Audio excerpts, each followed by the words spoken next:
those drinks. Cause I ain't worried about what somebody gon' think, and I ain't worried about what somebody gon' see. Nothing y'all can do, y'all cannot control me. Brainstorm, y'all minds got a slow leak. Brainwaves crash, this is getting so deep. Everybody, every time I go speak, don't believe the hype, then it's what you gon' see. I can't be controlled. I can't be controlled. I can't be controlled. There's no stopping us now. I can't be controlled. Cause we're not in the crowd. I can't be controlled. You can't stop us right now. I can't be controlled. No, I can't be controlled. If I don't wanna be there, then it's time for me to go. Money is the motor, so if y'all don't even know the stuff that you can do to buy me, y'all are finally exposed. Hold up, man, you know that I'm honestly the GOAT, and I'm all good like I'm trying to be the Pope. If you talking money, then it's gotta be a joke, but if the money talks, I estimate it's gotta be a quote. Oh my God, man, you can't lie to me, I'll know. So really, if you try it, then you gotta be exposed. Headstrong, even when my mind is getting old, but even so, you need to know that no, I can't be controlled.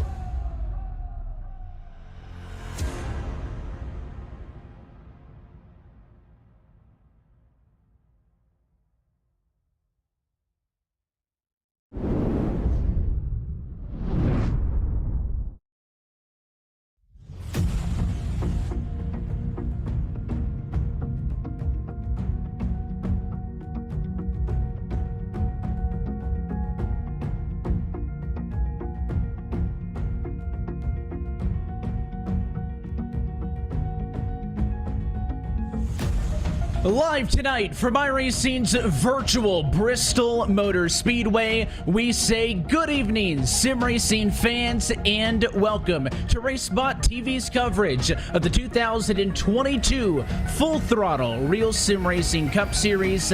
This is the Battle Beaver Dirt Race at Bristol.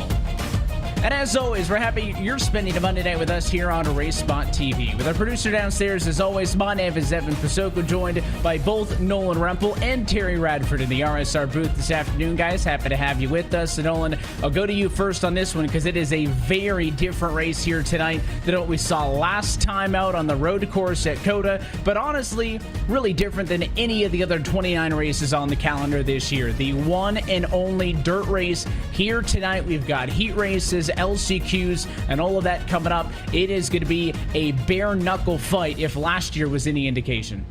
Oftentimes when people talk about wild card races on a stock car season, they think the super speedways, they think the road courses, but in this case, there is no bigger wild card than dirt track racing. It's something that these stock cars are obviously not exactly designed for, but that means it's only going to be that much more exciting when we get set to go racing here tonight at Bristol, Tennessee. Should be a good one. Well, and Tara, happy to have you along for the ride as well. We take a look at our championship standings coming into tonight. Wins locking in 4 different race winners we've seen in the opening 5 weeks of the season. Brandon Six, the only driver with 2 apiece at the top of the board. He's joined by the likes of Connor Horn, Matt Danson, and Daniel Epperhardt to victory lane. But it is kind of tough to look at tonight's race and talk points normally, right? Because typically what we're talking about early on a Monday night broadcast is knockout qualifying, right? You got to be in the top 43 to make the show. If you don't get in, you can't score any points. Tonight going to be very different. Doesn't matter how many cars attempt to qualify in. Eventually, we're going to whittle this field down to 25 cars for the feature race, and we'll talk more about that format a little bit later on, but that means there are even less points up for grabs tonight than normal, and if you're not somebody with a win next to your name, points are critical. I know it's only round 6. That means there's 14 races left in the regular season, but you really don't want to blow it tonight and then miss out by 5-10 points when we get to the Daytona regular season finale, because then you'll be really kicking yourself about tonight's performance. No, and you're absolutely right. And there could be a lot of points gained and a lot of points lost. You indicated that we are going to send some people home, and you never know who it is on this list. I mean, throw the wild card in, it's dirt racing, Evan. And then on top of that, well, it's the next gen. And I've been sitting here watching practice, and the way they're going through the corner, I mean, you typically think NASCAR's, just turn left the whole time. They're yanking it right to exit the corner, and they're yanking it to get back on the straightaway. And there's so many divots. You're just like doing this the whole time. You're just bouncing up down. It's like you're in a club or something. Like every time you go through there, you hit start finish line, just boom, and it's shooting you up. We could have some big old wrecks here tonight, and this could be like a super speedway with some big ones. Something else to note, I referenced last year's race for reference. This is actually a different version of iRacing's dirt track at Bristol than what we saw in use last year. This is a new laser scan of the dirt surface, some of the physics and whatnot relating to the track surface and how it changes over the course of the race have been updated from the last time we raced this in 2021. So that's a very important to note, as well as you're relearning the car. For some people, you may be relearning the track as well. So the night starts now with qualifying. Everybody gets to go out there on their own, get 2 laps down to set the qualifying order. Now, no positions into the feature will be awarded based on qualifying and qualifying alone. But what the single car qualifying will do, Nolan, is split the field into heat races, and that's really where tonight's festivities will get underway. Once we get into the heat races, the field going to be split across 4 different 20-lap heats, with the top 5 finishers getting a ticket into the main event. Important to note, Terry referenced accidents, no cautions for the heat races. And don't forget, of course, there is a consolation race as well of 25 laps that takes place after the 4 heats before you get set to go racing for the 100-lap feature. So there is a lot of racing ahead of us here tonight.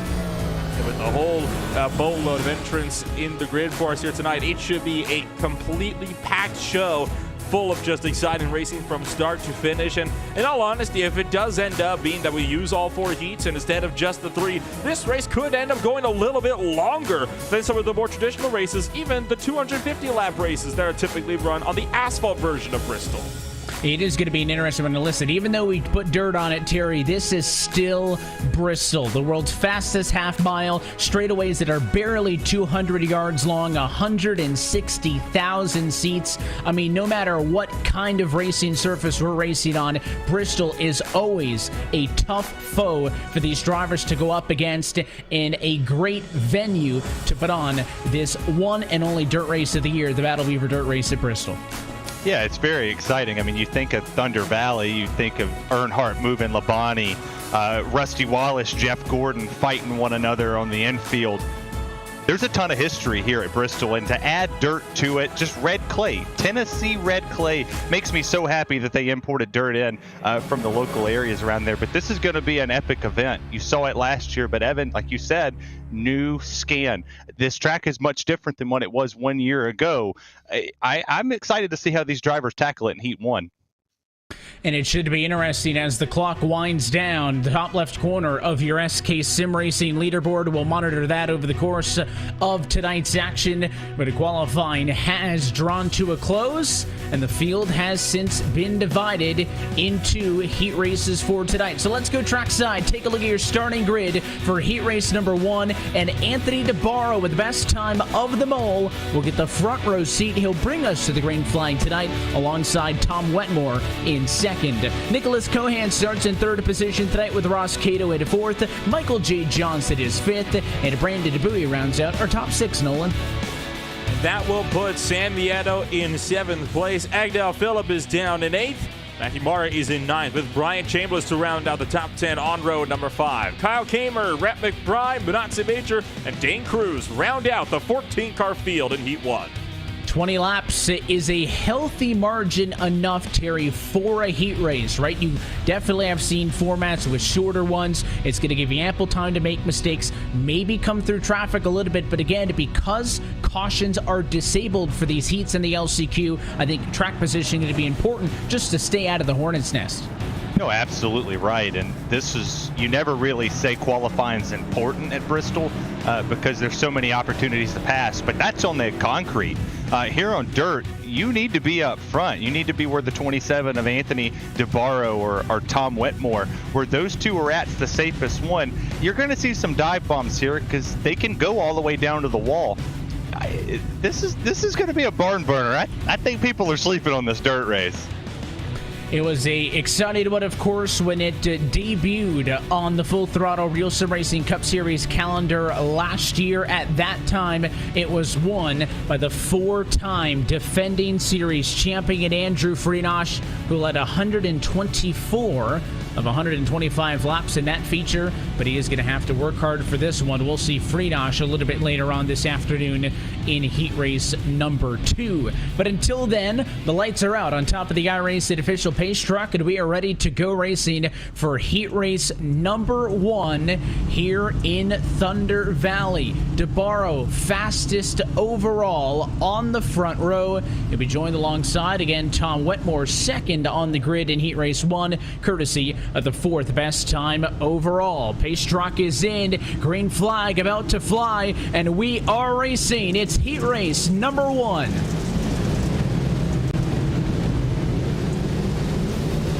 Oh, and contact already! Wetmore goes around up against the outside wall, and it was 3 wide for the lead down into turn number 1, and Wetmore's the one that really bit the dust there, Terry. Well, that one you can blame me for. That was the commentator curse. I said he was in the prime position to go. That wasn't the case. And you see right now, here comes Nick Cohn. He's there. He's up on the back bumper of Anthony DeBarro. Those two are going to have a nice little fight here. I think DeBarro's got the speed, has the upper hand. As we take a look with the 12 right here. Cato, he's the last car in a transfer position. Top 5 make it in. Go on to the main there. He is in the bubble right now, and he is going to go to the outside of the racetrack. Johnson a little bit loose, though, and that's going to open up the door. Brandon Bowie wants to get into this conversation, fighting for the bubble spot with Cato on the outside, Bowie down low, and it looks like Johnson just a little bit unsure, a little bit unstable into the corners, Nolan, seemingly hindering that 12 car up top, and it's brought Bowie right into the conversation underneath him, with the 34 struggling with the exit speed when he's on that lower line. Saw Ross Cato having to really check up there on the back straightaway as Michael Johnson got a little crossed up on the exit of turn number 2. I think you're absolutely correct, Evan. He just does not have the confidence under that car. Ross Cato's got the confidence, though. He's going to sweep to the inside line, out of turn 2, down the back straightaway, trying to make something work on the MRN 39 Ford Mustang, but so far Cato holds the bottom. And how about Brandon Bowie going to push his way into the final transfer spot, Terry? Bowie just sitting in there, didn't have any regards. He didn't care. The 12 is riding the bottom, and that's not the place you want to be here on the dirt track. You want to ride up against the wall right there where you see a little bit of a darker groove. You push the cushion just a tad bit. Get your right rear tire up there. Get a little bit extra slide out of this car. This next gen has very little power on this track. I was watching them in practice, and I'm telling you, you're really working the throttle through the center of the corner. And the 12 right there, he's worked his way back up there, but now he's got to fight to get around Bowie. Is very different compared to how they approached this race last year, when drivers were almost full throttle all the way around and just steering off of the corner, not really needing to use the throttle to play with how that car would pitch in the center of it off. You go on board with that 12 machine of Ross Cato again on the outside, looking in right now, needing to get up to Bowie, but I think Bowie is going to have a real good opportunity to pull away. The 34 has shown really good speed. Bowie started in the number 6 position, of course, took advantage with the first lap, first turn incident with Tom Wetmore, who's down in 11th spot. Now he finds himself again in the green, closing in on halfway through this heat race number 1. DeBarro's been in control up front, no concern there. Nick Cohan is second, Sam Nieto is third. All of the fun that we've been watching, fourth on back, as 27 will take the cross flags this time by. Of course, I think it is definitely still worth noting that you're going to be getting guys like Bowie and Johnson, who, while they might be safe, or at least safer in their transfer spots, they're still going to be wanting to push hard to see if they can make up a couple of more spots, because that will heavily impact your actual starting position. Every spot that is an extra one you gain on the track in this heat equals another 3 that you're up on when you get around to the actual start of the feature event. This is a replay of the lap 1 incident. Barrow just pushed up, and that's went more around. Did a good job, though, to keep it out of the wall there. Yeah, very impressive. I mean, you're starting to see these drivers do what what you would see at your local short track, where they get up there and they're using the right rear quarter panel to touch the wall just a tad bit. That helps the car kind of get stable through the center. It gives you a good drive off, points the car back straight, less input of the steering wheel. And Evan, you talked about last season, watching through the old Cup car out here, not the next gen, the old one. Full throttle all the way through, you would kind of just sail it in and yank the wheel as hard as you can. And as soon as you yank that wheel, that back end wanted to slide. Here, they're going down to like 6,000 RPM through here, and then they try to gas it back up, and that rear end just wants to chatter. It's awful. And these drivers had about an hour's worth of practice. They put so many laps down in practice. The track state, we talked about the track being worn in, had to be reset because these drivers put hundreds of practice laps in, and it may be paying off for Ross Cato. He is back in the conversation, looking to the outside of Brandon Bowie. He'll squeeze him high. They'll touch that time in turn number 2 as it is coming to blows between the 34 and the 12. Bowie muscles his way in front, but Ross Cato is not going to give up, Nolan. He has found some speed on the outside in his number 12 Mustang.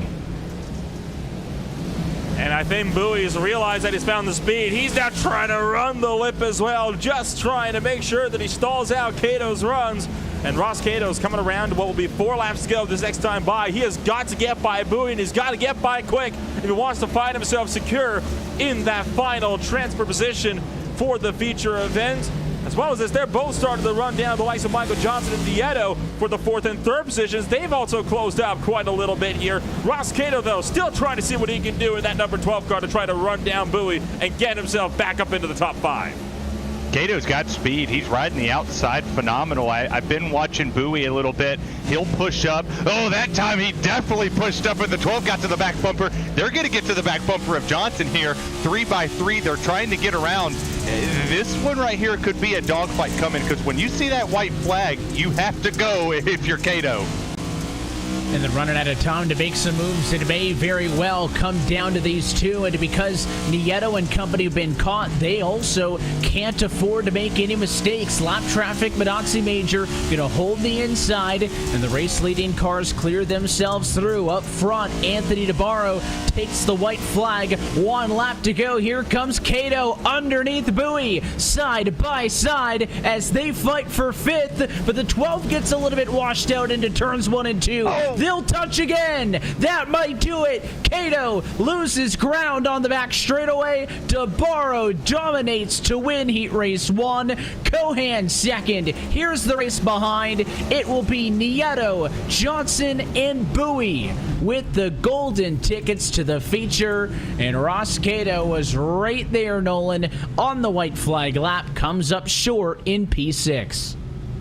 There were a couple of factors that really contributed to Cato there. He kind of faltered a little bit on the entry, and that is, of course, what really bit him. And it's Phillip, Wetmore, Kamer, Mara to round out the top 10, as well as Chambliss, McBride, Major, and Cruz for the last four cars in heat number 1. Of course, Dan Cruz, the only driver to not make a start in the first heat race as well tonight.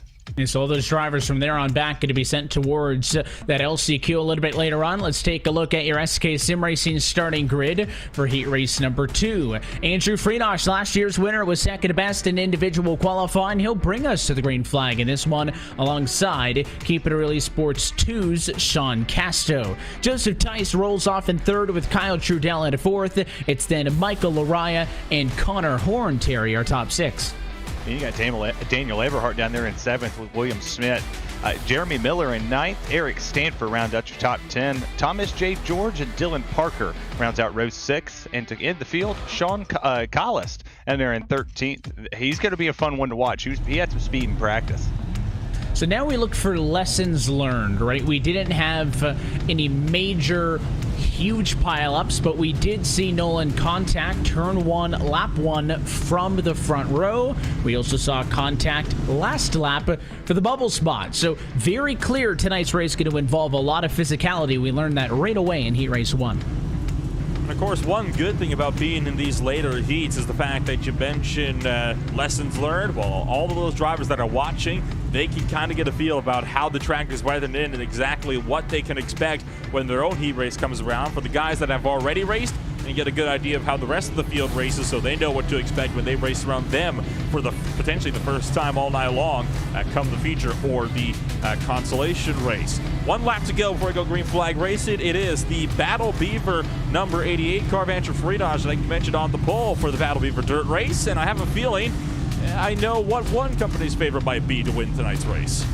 They got a couple cars in this one. Eberhard's back there as well, so Battle Beaver's certainly hoping for a good showing here tonight in the Battle Beaver Dirt Race at Bristol. Pace truck in this time. Again, the control car Freenage has to treat this like a normal race start green flag. He cannot go until iRacing displays the green flag. It means that Casto has an opportunity to be alongside him as they race off into turn number 1. They head into the restart zone. Green flag in the air. Pretty good jump for the 88 machine of Freenage is going to go all the way to the bottom, quickly clearing the 52 car, and now side by side for second. Casto on the outside, going to carry that speed and get around Joseph Tice. 3 wide, back in traffic for P4. Oh, one car gets up into the outside wall. A couple of cars actually. Kyle Trudell and Michael Araya both got into the outside wall. Horn gets squeezed out from the middle lane, leaving it to Daniel Everhart and Laraya to battle for 4th and 5th. Slide job for the number 90 car. Laraya cuts back to the inside of the after the turns Chevrolet, and it is a complete hornet's nest of cars behind them. Laraya, though, can't get the engine that he might need. Couple cars at the wall. 2, 3, 4. Connor Horn's going around. So is Stanford. They're wrecking everywhere in the front straightaway, but they're going to somehow recover, Terry, in the sprint down to 1. Yeah, and I called it. I thought the big one was going to happen earlier, but it didn't. You saw him go 3 wide on the initial start. Everhart made it work. He's up to 4th. That was massive. What a pass right there on Laraya. He got up there, was able to make the top lane work. The bottom really, it just hasn't seemed like it's come in yet. I think once we get to the feature, the bottom lane's really going to be the preferred line. But this battle back here for 6th has been hot. Cars around. There's the 3. That's Dylan Parker. Tough start so far, and the LCQ looks to be knocking on people's door. Dylan Parker had a little bit of help there. Somebody else has been struggling. Jeremy Miller was involved in the initial bit of contact. For some of the other drivers, the incident we saw in 3 and 4, and then he was also in this one. Over-rotated a little bit. Parker drove into the side of him. Connor Horn was in mix as well. So a couple of drivers ended up on top of each other, simply unable to just kind of get away for the moment and stay out of their own way. Up front, Freenage still in control. Casto, though, doing a pretty good job of keeping him honest. It was quite the margin of victory for Anthony DeBarro in heat race number 1, winning by 1.8 seconds. Freenage has no such luxury, and the 52 of Casto pressuring your race leader, working lap 7. Oh, not anymore. He's not. Sean Casto got all sorts of out of shape and is going to shoot to the inside line. Manages to recover before he enters pit road, but that is now giving Freenage about a 9/10 of a second gap back to second place. And of course, that is equal to about 6-7 car lengths. Not at all what you want to see. Fight still on for 4th place, though. Daniel Everhart trying to keep Laraya at bay for 5th, and all the while, you've got a very bruised Connor Horn looking to make up some ground as well, Terry. Yeah, I'm not too sure that the 67 is going to be able to do much unless he really dives it in there like he's been doing the past couple of corners. The 44's got a little bit of damage there, but I think that's at his own volition. He's going up there, tapping the wall, pulling a little bit of Kyle Larson out. He's really... you would say on the concrete he's really dirt tracking it, but he really is dirt tracking it out here. A lot of people are going to be like, oh, why would you go up there and smack the outside wall like that? Well, it's going to help the car turn a lot, and it's a big help to all the dirt racing where they're going to do it all night. They're going to try to get in the cushion as much as possible, see if they can control it off exit. But these two right here, I think they've got something for the feature. If they make it to the end, all the way through here the way they're sitting, I would be worried if I was anybody watching this right now, because these two cars are fast. They just got held up in traffic. It was a really good lap as well right there for Michael Araya. Caught all the way up to the back of Daniel Eberhard, who tried something a little bit lower in 3 and 4, and I think learned pretty quickly not the place to go. And he goes right back up to the outside to play some defense here. Laraya, not all that incentivized to put a move on Eberhard. Of course, if he could pass him, it means a better starting position for the feature by 3 total positions, but he is no pressure from behind. He's about 2.2 seconds seconds ahead of William Schmidt, who's the first driver on the outside looking in. You can see Schmidt way back there in the background, center of the corner, as these drivers are coming off. So Lorian needs to ask himself, is that extra couple of spots in the feature worth risking an incident and missing out entirely? So he might just sit here content at fifth. I think if Daniel opens up the door, he'll go for it. And look at the battle back in traffic. This is all going to be for track position in the LCQ unless something crazy happens. Kyle Trudell in 8th and Connor Horn in 9th. Two beat-up race cars going at it. In fact, Connor Horn is now missing the back bumper on that 67 Chevrolet, so I think there might have been a bit of an extra ding there to the outside wall, and he's actually into the outside wall in turns 1 and 2, just to kind of really add insult to injury at this point in time. So Connor Horn not having a very fun time out there on the racetrack. He's being held up by Sean Kalist as well. You've also still got the fights everywhere you look throughout the field. I know 3rd and 2nd places are starting to kind of condense a little bit. You've also got this fight for the final transfer position, which we're waiting to see if this is going to go anywhere, with now William Schmidt kind of heading up the run in that after the turns versus the Mara Racing Network machine. Two Chevrolets look to see if they can battle with each other. 5 laps to go in heat race number 2. Time starting to run out as Eberhard smacks the wall. Yeah, Eberhard smacked the wall a ton right there, but he was able to get off the wall. It's something that this track likes to do no matter what surface you're on. Once you touch the wall, it just completely devours you. It reminds me of Dover. Anytime you touch the wall, it just reaches out and grabs you and just sucks you in. It's like that Mortal Kombat character as he smacks the wall again. That was hard. That was a hard leak, but these composite bodies, it really can take a beating, and I think that's what's going to make this feature even more good as the 44 slide jumps. He's in the wall, and 90 goes back around. So Lariah into the fence. Eberhard's going to take that position back. 3 laps to go in heat race number 2. These drivers seem intent on racing this one all the way out to the end, but what the fighting amongst each other has done is it has allowed William Schmidt to close in. Remember, no more than 4 or 5 laps to go. Schmidt was 2 seconds behind these two, and right now all he needs is one more slip up, and he is there. You're on board with the 44 of Lariah. Eberhard goes wide, opens up the inside. They're going to be right on each other's door looking for the white flag next time by, but the real guy you got to watch out for is William Schmidt behind. White flag for Andrew Freenosh up at the front of the field. Remember, top 5 pay to the feature, and William Schmidt is now on the back bumper of Michael Lariah. The 44 strong that time in the center of 1 and 2. Schmidt's going to have one last look. Does he go to the inside? He does. Throwing it in there, trying to get the final spot, but he over-rotates. Eberhard makes a mistake. There's a spin in front.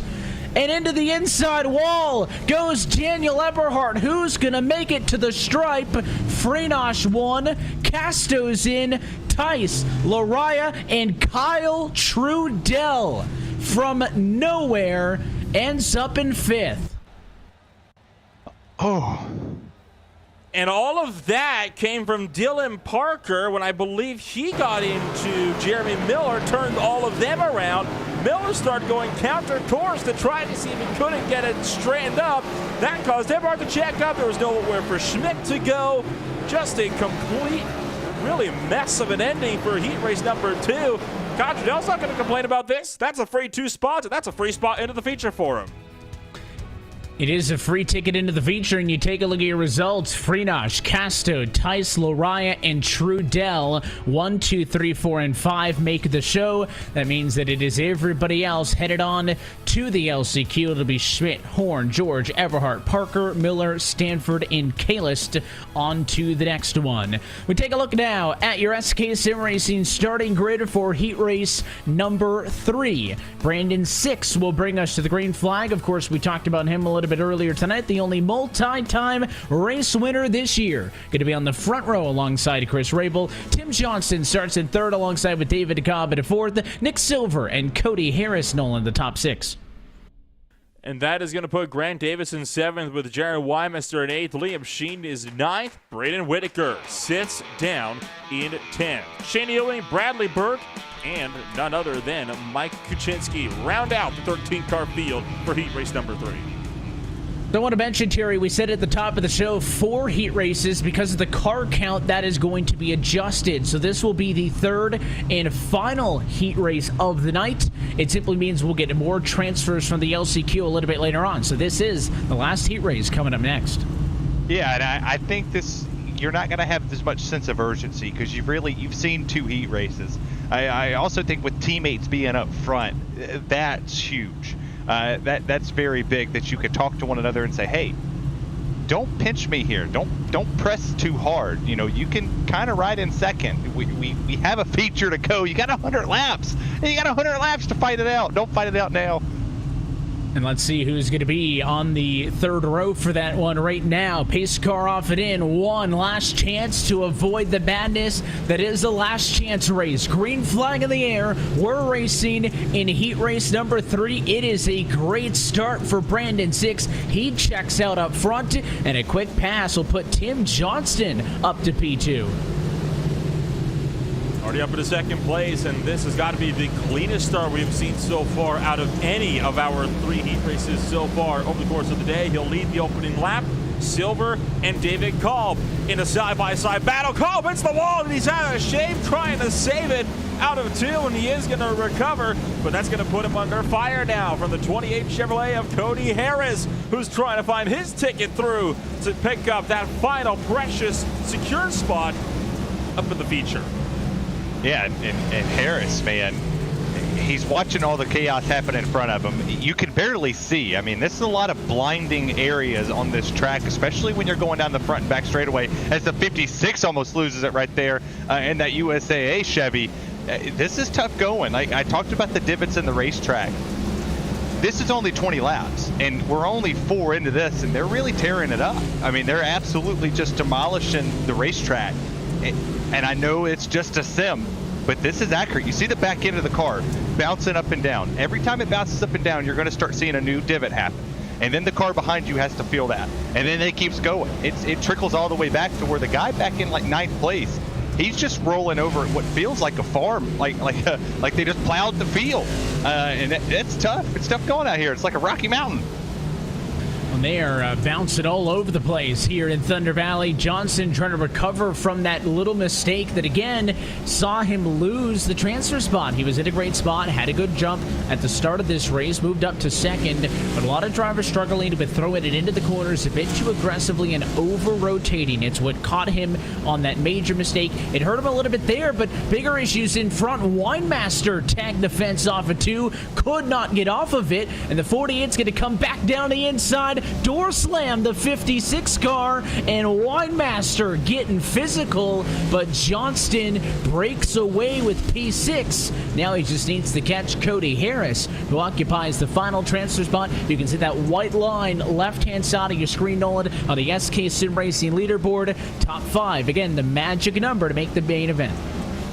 I would say that Cody Harris is not in the slightest clear at the moment for that final transfer spot, because remember, Tim Johnson was running up in 2nd place. He's going to be trying to see if he can't find some way to push his way a bit further up there. There's also cars already being caught up by lap traffic. I know Kuczynski's already got lap. You see him just stalking down into pit road. Shane Ewing currently having to negotiate lap traffic in the form of Chris Rabel. Those were the 2 cars that were side-by-side up the road for David Kolb. Not for position, just trying to get out of the way, it would seem. You've also got, that means we're allowing some of these battles, like the battle for 3rd place, to potentially close on up as well. But overall, very spaced outfield so far in the 3rd and final heat race, and so far the most uneventful heat race of the night as well. Yeah, I mean, you see the doors slamming. They're out here throwing haymakers like Pat McAfee at WrestleMania. The 56 just got popped, and now we got more carnage going on as the 56 goes around again. He's stuck. And now you're not getting out. I mean, now he's going to have to tow because he's not going to be able to get out of that divot. So towing for the 56 of Johnson, that's a tough break. I mean, watch him go in the corner. You're going to see it start to bounce here. And the moment he gets in, it's just too hot. It just cooks her in there. And then he just, everybody else went with him. Yeah, somebody else tagged, but the 24 went around as well. So kind of an accordion effect. Grant Davis was nowhere near the initial spin, but I think he just did the same thing and spun it going into turn number 1, and you could really tell that this racetrack's blue grooving in. It's getting chopped up as you've described, and these drivers struggling. A lot of single car mistakes here in Heat Race 3. Of course, it's important to note that the track was reset at the end of practice, but it is carried over from Heat Race 1 to Heat Race 2 to Heat Race number 3. So this is the worst condition the track has been in since we went racing for the heats tonight.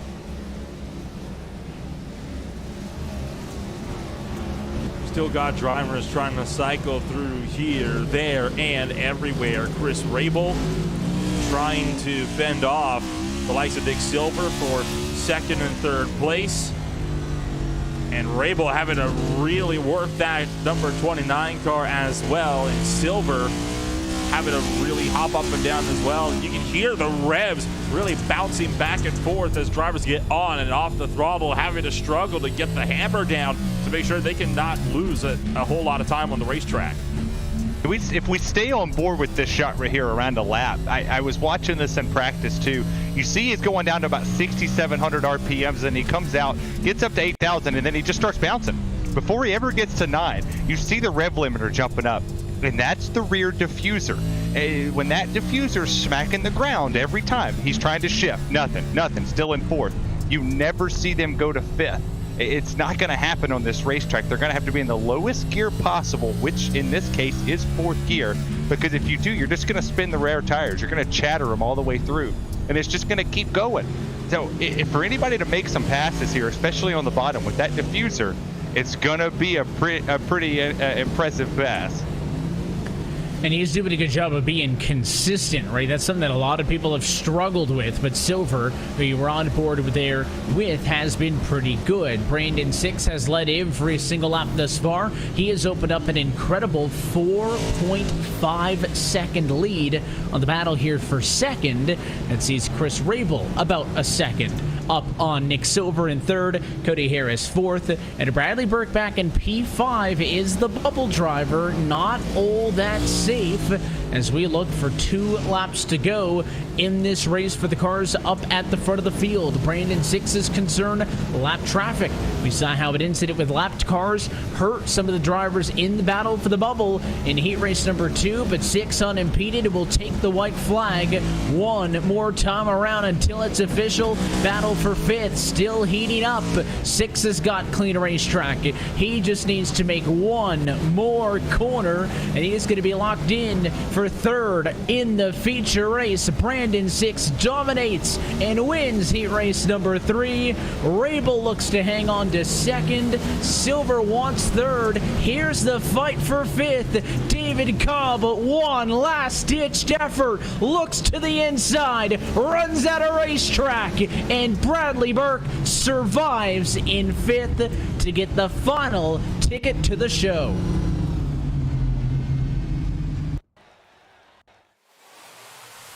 So it's Brandon 6 to take the win. Rabel 2nd, Silver 3rd, Harris 4th with Burke down in 5th. David Kolb going to be in 6th place. He'll be one of the drivers who will be starting up front in the consolation race with Whittaker 7 for there. It's Davis, Ewing, and more to round out the 13-car field with John Stankuchinski, Wymister, and Sheen for the last 4. That's a look at the bottom at your race results for heat race number 3. And now you mentioned because the heat was dropped, we're going to take the 5 transfers from that and move it to the LCQ. So as we take a look at our SK Sim Racing starting grid for the LCQ, 10 of these 25 drivers will make the show. So Ross Cato, William Schmidt, David Cobb, and Agno Phillip are your top 4 with Connor Horn and Braden Whittaker inside of the top 6, Terry. You got Tom Whitmore, Thomas George, Raleigh Davis, Kyle Kramer, Daniel Eberhardt, and Shane Ewing rounding out the top 12. Continue it on through. Matthew Barr is in 13th with Dylan Parker, Timothy Johnson, Brian Chambers, Jeremy Miller, and Mike Kaczynski-Nolan through the top 9 rows. And that will leave Rhett McBride, Eric Stanford, Jaron Wymister, Munatsi Major, Sean Kalis, Liam Sheen, and Dane Cruz. So this is a big field. You have to assume that the rules of engagement have changed. But again, because of the lack of that fourth heat race, if that fourth heat race had gone off, this would be a 20-car race racing for 5 positions. Instead, it's a 25-car race racing for 10. So you have a little bit more of a margin for error, but at that same time, any mistake is going to make it, I think, nearly impossible to bounce back just because there is going to be so much traffic. Buckle up, because it's going to get rough. Only 10 spots left in the feature race, and Ross Cato's got a front row seat. Can he avoid the drama that plagued him earlier and get the job done now? Pace truck off and in. Slow roll at 40 miles an hour. Green flag in the air. Last chance qualifier underway at Bristol.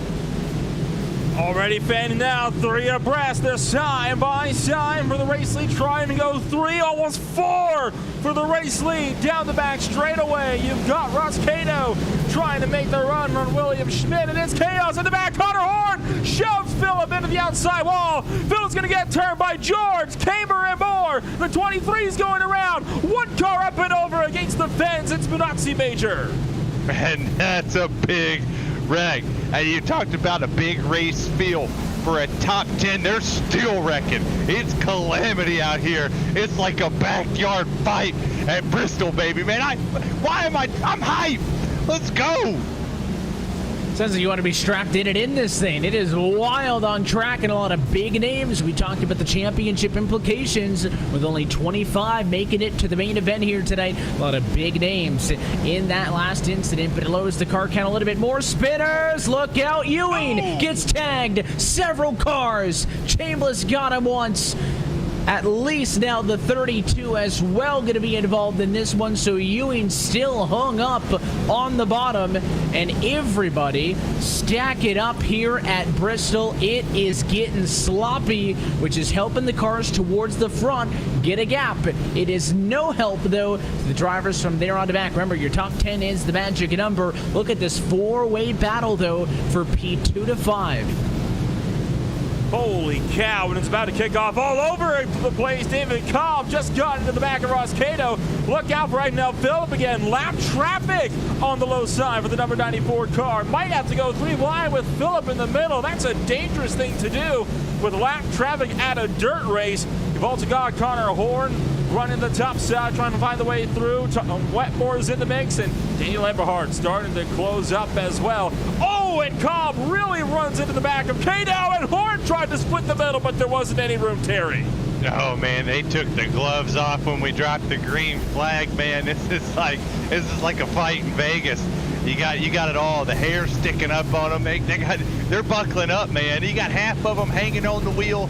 Some's probably driving one-handed, man. They're riding out there, sipping on some gin and juice, just chilling. They're laid back, and they're thinking of the big feature. They're thinking of the money race. It's time to go.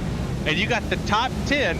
You got a 2-second gap between George and Johnson, but that can end in a second, just a millisecond here on this track. You smack the wall, it's done. And they're just wrecking everywhere. There's a 43, oh, he's in him. As Connor Horn, 4th place car that got into the lap traffic, he'll put a slide job on Tom Wetmore as that duel for 4th and 5th continues at this rate. The top 10 might just be the cars still on track. More contact. Wetmore's going to put Horn into the outside wall, and Wetmore's going to spin down. These are 2 cars, both in a transfer spot, doing their very best to blow it by running into each other. Wetmore gets tagged again. He's down into the inside wall. There's only 15 left on the lead lap, and we have still got more than half of this 25 lap LCQ to go. These guys are not just battling for transfer spots. They are battling for the last spots that are out there up for grabs on the grid, and they're trying to figure out where they're going to start, because obviously the further back you start, the harder it's going to be to come out on top at the very end. On board with Matthew Morrow, who has just lost the hood on his car, and something tells me the screws were a little bit loose, it would fly off that much easier. Getting run over by Eric Stanford, though, in behind. That's going to let Stanford go up into 13th place. Ryan Chambliss, you see just up the road as well. And both Stanford and Miller are going to hit the wall this next, or that last time by. Man, I wonder how much his head's gonna hurt wearing that VR and just bouncing up and down the whole time, smacking the wall, or how scary it was to see that dang hood fly off. But this has been incredible. They're fighting out here like Ty Gibbs and Sam Mayer. Everybody's fighting. Everybody wants to get to this main race. Everybody's hitting the wall, just trying to push for all the cars worth. You got cars spinning. You got cars in the wall. You got cars going into the back of one another, slide jobbing each other. This is what dirt track racing is supposed to bring. And the question is, who's fighting with the helmet off and who's fighting with the helmet on at the end of this one, because there is a lot of tempers to be expected. Again, one thing we didn't mention is that this LCQ a little bit longer than what we saw in the heats. Heat race is 20 laps, this one 25. We're only halfway through it now, and about half the cars are already out of this race. More lappers reckon. Race leader William Schmidt just made contact with a lapped car and now has significant front end damage. Shane Ewing spun in front of your race leader, and now William Schmidt's going to get caught because here comes the 11 to Cobb. Oh, look out for Grant Davis into the outside wall as well, as the third place was getting through, and got battles honestly everywhere you look, especially though for the top 5 at the moment. This is another look at what happened there. There is Schmidt just running right into Shane Ewing. So that's going to let David Cobb, you mentioned, closing on in the gap, as well as that. Cato, Eberhard starting to kind of pinch themselves in a little bit more with Connor Horn wanting to party as well. One more car around. That's Brian Chambliss that just went around in front of the leaders. But what does this tell you about Smith's car? He's got front end damage. You can see the cave right there. Looks like he had a telephone pole, but he's moving. He's still hauling the mail. He's pulling about a tenth and a half away from Cobb the entire time. You see the battle back here. These two have been going at it. That's Cato. He's working hard to stay in front of Horn here. You talked about track position. You dang sure don't want to be in the back, especially with this kind of carnage what's going on. This is a big fight deal, boys. And now you're starting to run out of time, so you got to wonder, if you're out, what do you need right now? Tim Johnston in 10th. Thomas George, a big name, out in 11th position. And lap traffic, I think, going to continue to be a factor, just as it was for Schmidt, who has been able to fend off David Cobb since the 11 caught up to him. My concern with Schmidt is front-end damage like that. You got to worry about engine damage. You got to worry about temps, and that might be a concern. Is look at the slide job there. Bonsai move. It doesn't work, though. The Battle Beaver SK entry. Daniel Eberhard absolutely sent that race car underneath David Cobb for second, put himself in the fence and tore up his 90 car a little bit, but I would expect nonetheless from Daniel Eberhard than absolutely going at it, transfer spot or not. I think that would have been a little bit more successful if he could have gotten the car to rotate. That's what really killed him on that attempt there. He had the right idea, but the back end just wouldn't come around. That's what really hurt the number 90 car. We're 5 laps, 4.5 now to go. You got your top 3 all under a blanket of one of the closest battles for a heat or consolation win all night long. Eberhard bounces off the inside cushion, and he is going to, as a result, lose the leading 2, making it a 2-horse race now, Terry, for the final spot and for a consolation race win. Well, and to Evan's point, you think the temps here with Smith, that could become a factor. He's starting to slow down. He's lost some pace, but he's still running the same line. He's a little bit lower than what he was earlier. He was a little bit higher in the groove, and then he went to the low side trying to work the bottom in. You know, I saw in chat a little earlier that the bottom's going to come in eventually. They're going to have to rubber it in just a tad bit and get that long groove. I don't know if Smith was saving something, hoping that these last 3 laps he could make it work, but Cobb really made a difference when he had Eberhard right behind him. And he was certainly able to make something to work with it now. Only one more time around. Next time through for your race leader, William Schmidt. Damage and all. The 79 has been perfect thus far. He's led all 23 completed laps. Can he complete the sweep? Or is David Cobb going to get him? He's certainly going to give him a run for his money. White flag in the air. Cobb into the outside wall, though. You're on board with the 11 Toyota trying to get the win in the LCQ. Schmidt opens the door. 2 car lengths, 1 car length to the inside. Cobb goes for the slide job. Schmidt goes to cross him back over. Side by side. David Cobb's in the wall, but he does it. And David Cobb will steal the LCQ win. How about that for a photo finish at a dirt track? We haven't really seen a photo finish all year long. Who would have thought that a dirt race would be the first time we saw one? I mean, that's And how I you do jinxed it. him. I'm taking blame for that one, Terry. I said he was perfect. He needed one more. And give credit to David Cobb, who made that move work, threw it to the inside. Schmidt saw it coming, went to cross him over. Yeah, they beat and banged across the line, but that's about as clean of a last lap beating and banging finish as you'll see on the Bristol dirt track. That was good. You see David Cobb right there taking the win. William Smith second, Daniel Eberhardt third. Ross Cato with a good rebound from his first race in fourth. Connor Horn damaged and all, man, up here in fifth. Tom Whitmore, Timothy Johnson, Brandon Whitaker, Rhett McBride, and Kyle Kramer, or Kamer, is going to round out your top 10.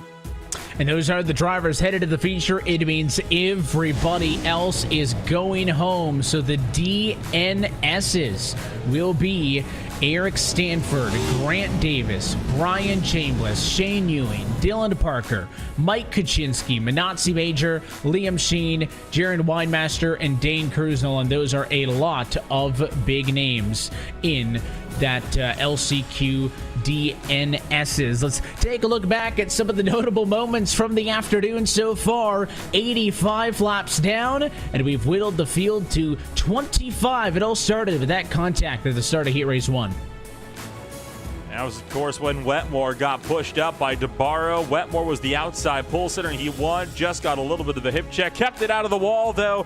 And then, of course, he had this thrilling battle for that final transfer position in the opening heat of the night with Ross Cato just, I believe, winning out over the likes of Michael Johnson, with Brandon Bowie giving him a huge run for his money, just besting Cato at the line. It was back to back, just non-stop battling between the two of them.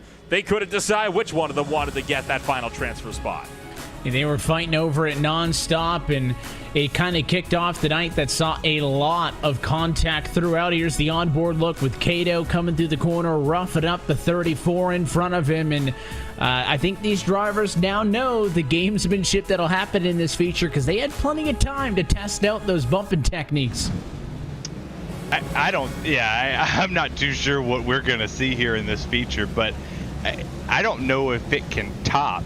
And I know I'm challenging them. I don't know if it could top that LCQ. I mean, that LCQ had everything. It had late race drama, had early race drama. It had a big wreck in it. You had the big one at a dirt track, and you had a lot of different features that you could have seen in that race. It provided all of them. I mean, you see the leader right here getting into the side of the 32. Ewing was just there. The leader had nowhere to go, but the last lap right there really proved that if you set yourself up and you just finish, you have an opportunity to win. You just have to be there at the end. And that was the key at the very end of Heat Race number 3. David Cobb was there. He hadn't led a single lap the whole night, but he saw his opening. Last lap, last corner, a clean slide job in front. William Schmidt had the space to cross him over, and as they made contact onto the outside wall, I don't think the touch mattered. David Cobb bested him in 3 and 4, and would go on to take the win in the last chance qualifiers. So with all that being said, we now have our field of 25. Let's take a look at your SK Sim Racing starting grid for the Battle Beaver Dirt Race at Bristol. So Anthony DeBarro, Andrew Friedrich, and Brandon Six, your 3 heat race winners, will bring us to the green flag alongside Nick Cohan in 4th on row 2. Sean Cassido will start 5th tonight, and Chris Rabel Nolan in P6. That will put the likes of San Diego and Joseph Tice down in 7th and 8th, with Nick Silver and Michael Johnson in 9th. Michael Lariah is in 11th, with Cody Harris down in 12th. And Brandon DeBowie is in 13th spot with Kyle Trudell in 14th. Bradley Burke and David Cobb going to double up on row 8. You then got William Schmidt and Daniel Eberhardt, your top 18, Terry. You got Ross Cato back here, man. He's got a fast hot rod. Him and Connor Horn are going to be down there in 19th and 20th. Tom Whitmore and Timothy Johnson And then you got Brandon Whitaker and Rhett McBride, who has some speed in that Steel Horse Racing Chevy, with Kyle Kammerer out there at 25th. So look at the bottom of your SK Sim Racing starting grid. Tonight's coverage brought to you by SK Sim Racing, an iRacing team and channel with an emphasis on reaching those who are new to the oval sim racing community. You can find them online at facebook.com/SK Sim Racing, on Twitter at SK Sim Racing 1, and you can race with the Champions Race by visiting sksimgear.com. So for this feature, we go from the heats and we go to the long one. 100 laps up on the board between possibly a new race winner and a potential ticket to the championship. Nick Cohan, a lot of these drivers, Casto, Rabel, would love to get a race win here tonight on a unique surface, but you got your defending dirt race at Bristol winner, Andrew Freenosh, on the outside of the front row. It is going to be a bare knuckle fight all the way to the end, and we're happy that you're with us on RaceSpotTV. Alongside myself, Evan Pasoko, joined by Nolan Rempel and Terry Radford at the broadcast booth, and as always, our technical director, Hugo Luis, is downstairs bringing us to you this evening for round number 6 of the 2022 Full Throttle Real Sim Racing Cup Series. Pace truck going to be in this time. Anthony DeBarro in control from the inside in the 27 Toyota, as we say, let's go racing at Bristol. This is the Battle Beaver Dirt Race.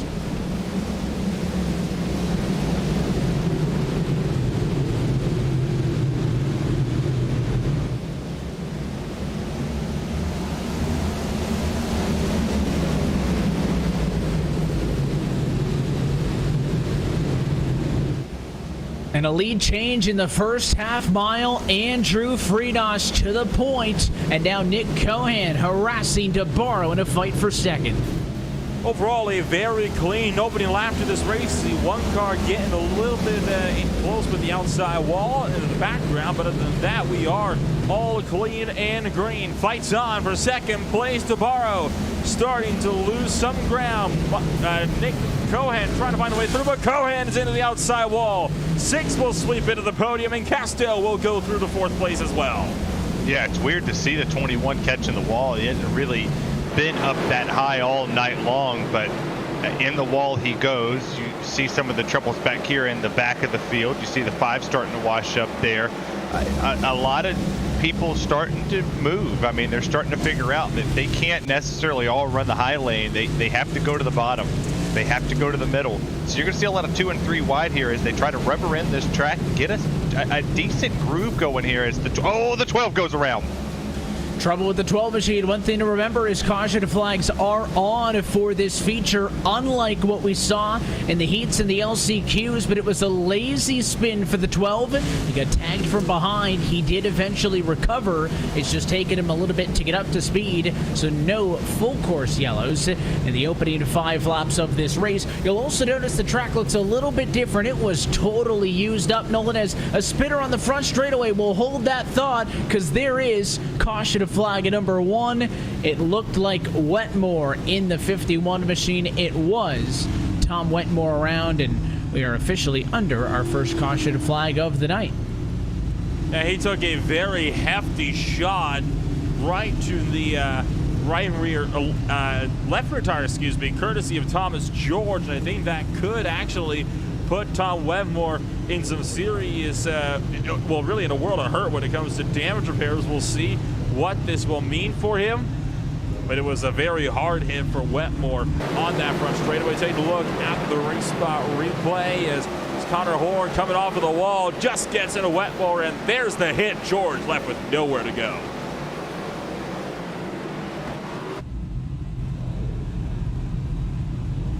He just had no options there, and I feel like that's how a lot of these incidents are, and Wetmore's going to bring it down to the pit lane. These drivers do have 4 additional sets of tires to work with, or I guess, 4 additional sets total as far as what they can use during this feature race, but I expect most of the trips down to the pit lane to be for drivers getting repairs. The one point that I was going to make, Terry, before the yellow came out is you might notice the track looked a little bit different there. It was really used up.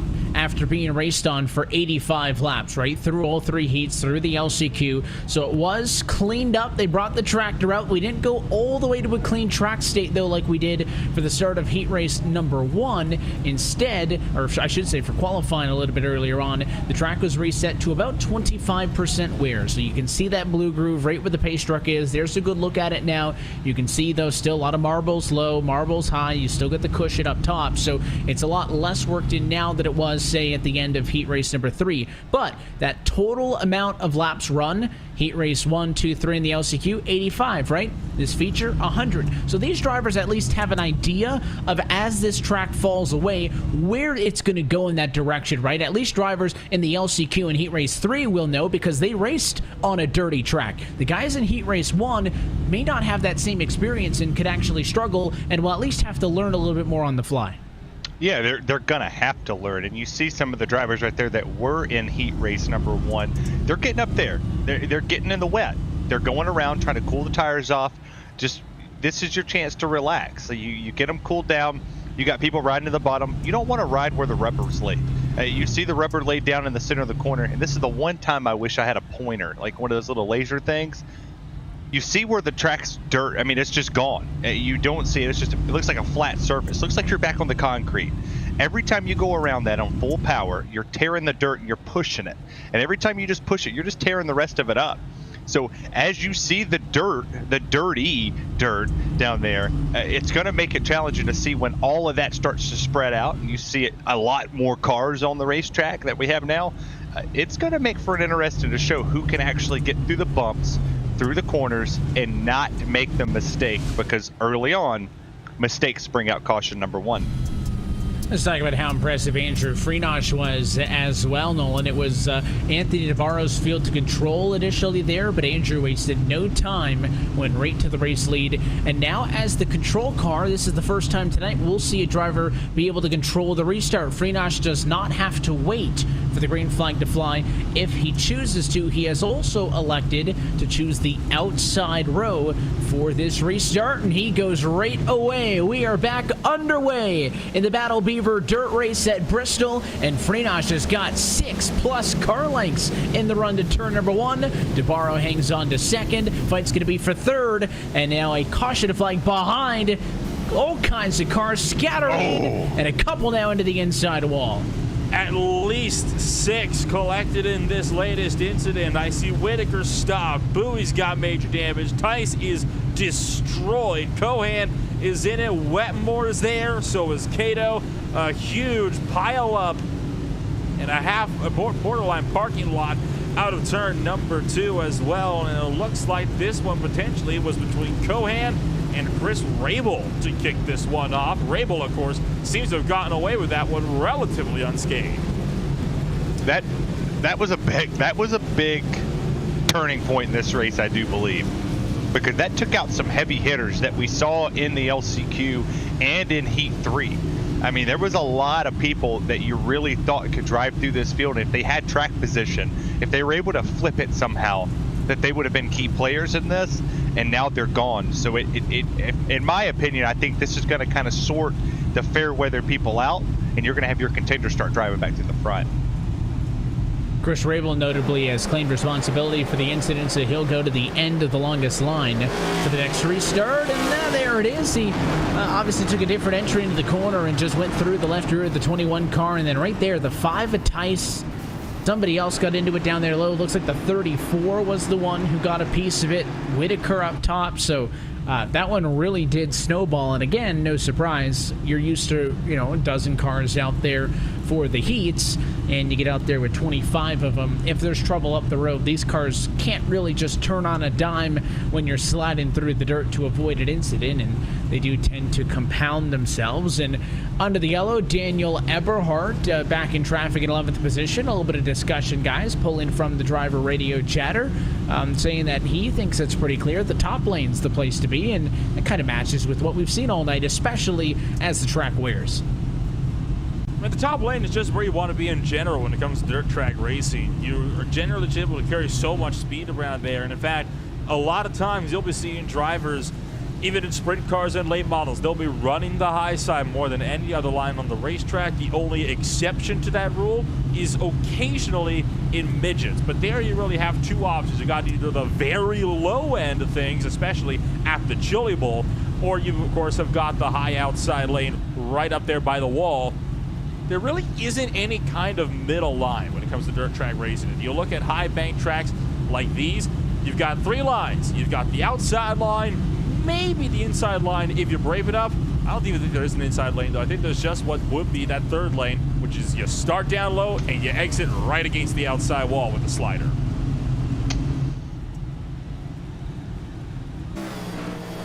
Taking a look here, here's the onboard perspective of all of the chaos off at the top. All the cars bouncing off the wall. I think if it wasn't for Cohan getting turned around, they probably would have wrecked eventually, just given how many cars were riding on the fence back there in traffic. Looks like as well, one thing to note is that a caution flag within one lap of a restart means that we will go single file for this one. Lapped cars ahead of Andrew Freenosh, guys. So single file is going to be interesting here. Freenosh is going to have the opportunity to fire off, but he's not going to get the chance to get the big jump like he would like to. And that means, at least on this restarted back, the single file should spread the field out. We're back underway at lap number 18.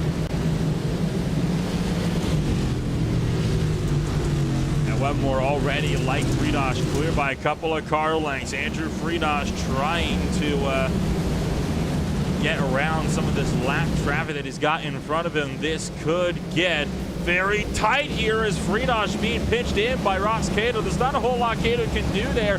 You don't have nearly as much control over your car with these stock cars that you would typically on a track like this. So I'm pretty sure Cato's not really meaning to pinch him in there. He just doesn't really have a choice with what kind of line his car is wanting to take.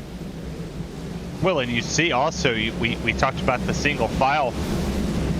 There's lap cars in front of him. So there wasn't much that the leader could do. No matter what he did, he was going to have people in front of him there. So now that you know, Andrew's away, now he's got DeBar and he's got the 66 of 6. Right there, there's no room for error. There's no breathing room for the leader. And at a track like this, you need all the room you can get when you sweep through these corners. Oh, they're wrecking in the back. 3 wide as the rest of the race leaders try to get around some of the traffic. Somebody's into the fence. It's the 04 lapped car there of Brandon Whitaker. So he's just going to try to hold it and let these race leaders get on through. You're watching the battle between Brandon 6 and Anthony DeBarro for P2. These top 3 have been able to break away for the lapped cars. It almost looks like a formula drift, how they kind of went into the corner, ran on each other's door, and didn't touch. I mean, a lot of respect at the moment, at least, between the 66 and the 27. Fun and hard, but fair in the battle for P2. And it seems like the top 3 really have a jump on the rest of the field. Remember, these are your 3 heat race winners. And they've got about a second up on Sam Nieto, who's driven from 7th to 4th. He's also a little bit ahead of one of your biggest movers tonight, David Cobb. No surprise, started 16th. He is already up to P5. He looked real good in those later runs earlier tonight, and he should be a force to be reckoned with, but a yellow behind the race leaders. Caution behind the leaders, and Brandon Bowie is at the thick of this one. The number 34 car getting into it, but he was not the only one. In fact, I believe this one might have started with one of the Battle Beaver machines. And it might have been the number 90 car of Daniel Eberhardt. Be unfortunate, Eberhardt was looking to have a good run tonight. Looking at the replay, getting into it a little bit there with the USAA machine. So they got into the outside wall and then, overcorrects, just straightens up and returns the favor. Connor Horn gets into it, and there goes Bowie spitting out as well. That's one Battle Beaver. He just went head on in the wall, and there's nothing he could do there. You talked about overcorrecting. You get down to the bottom, and it's not like that song. You get down on the fiddle and you get down on the floor.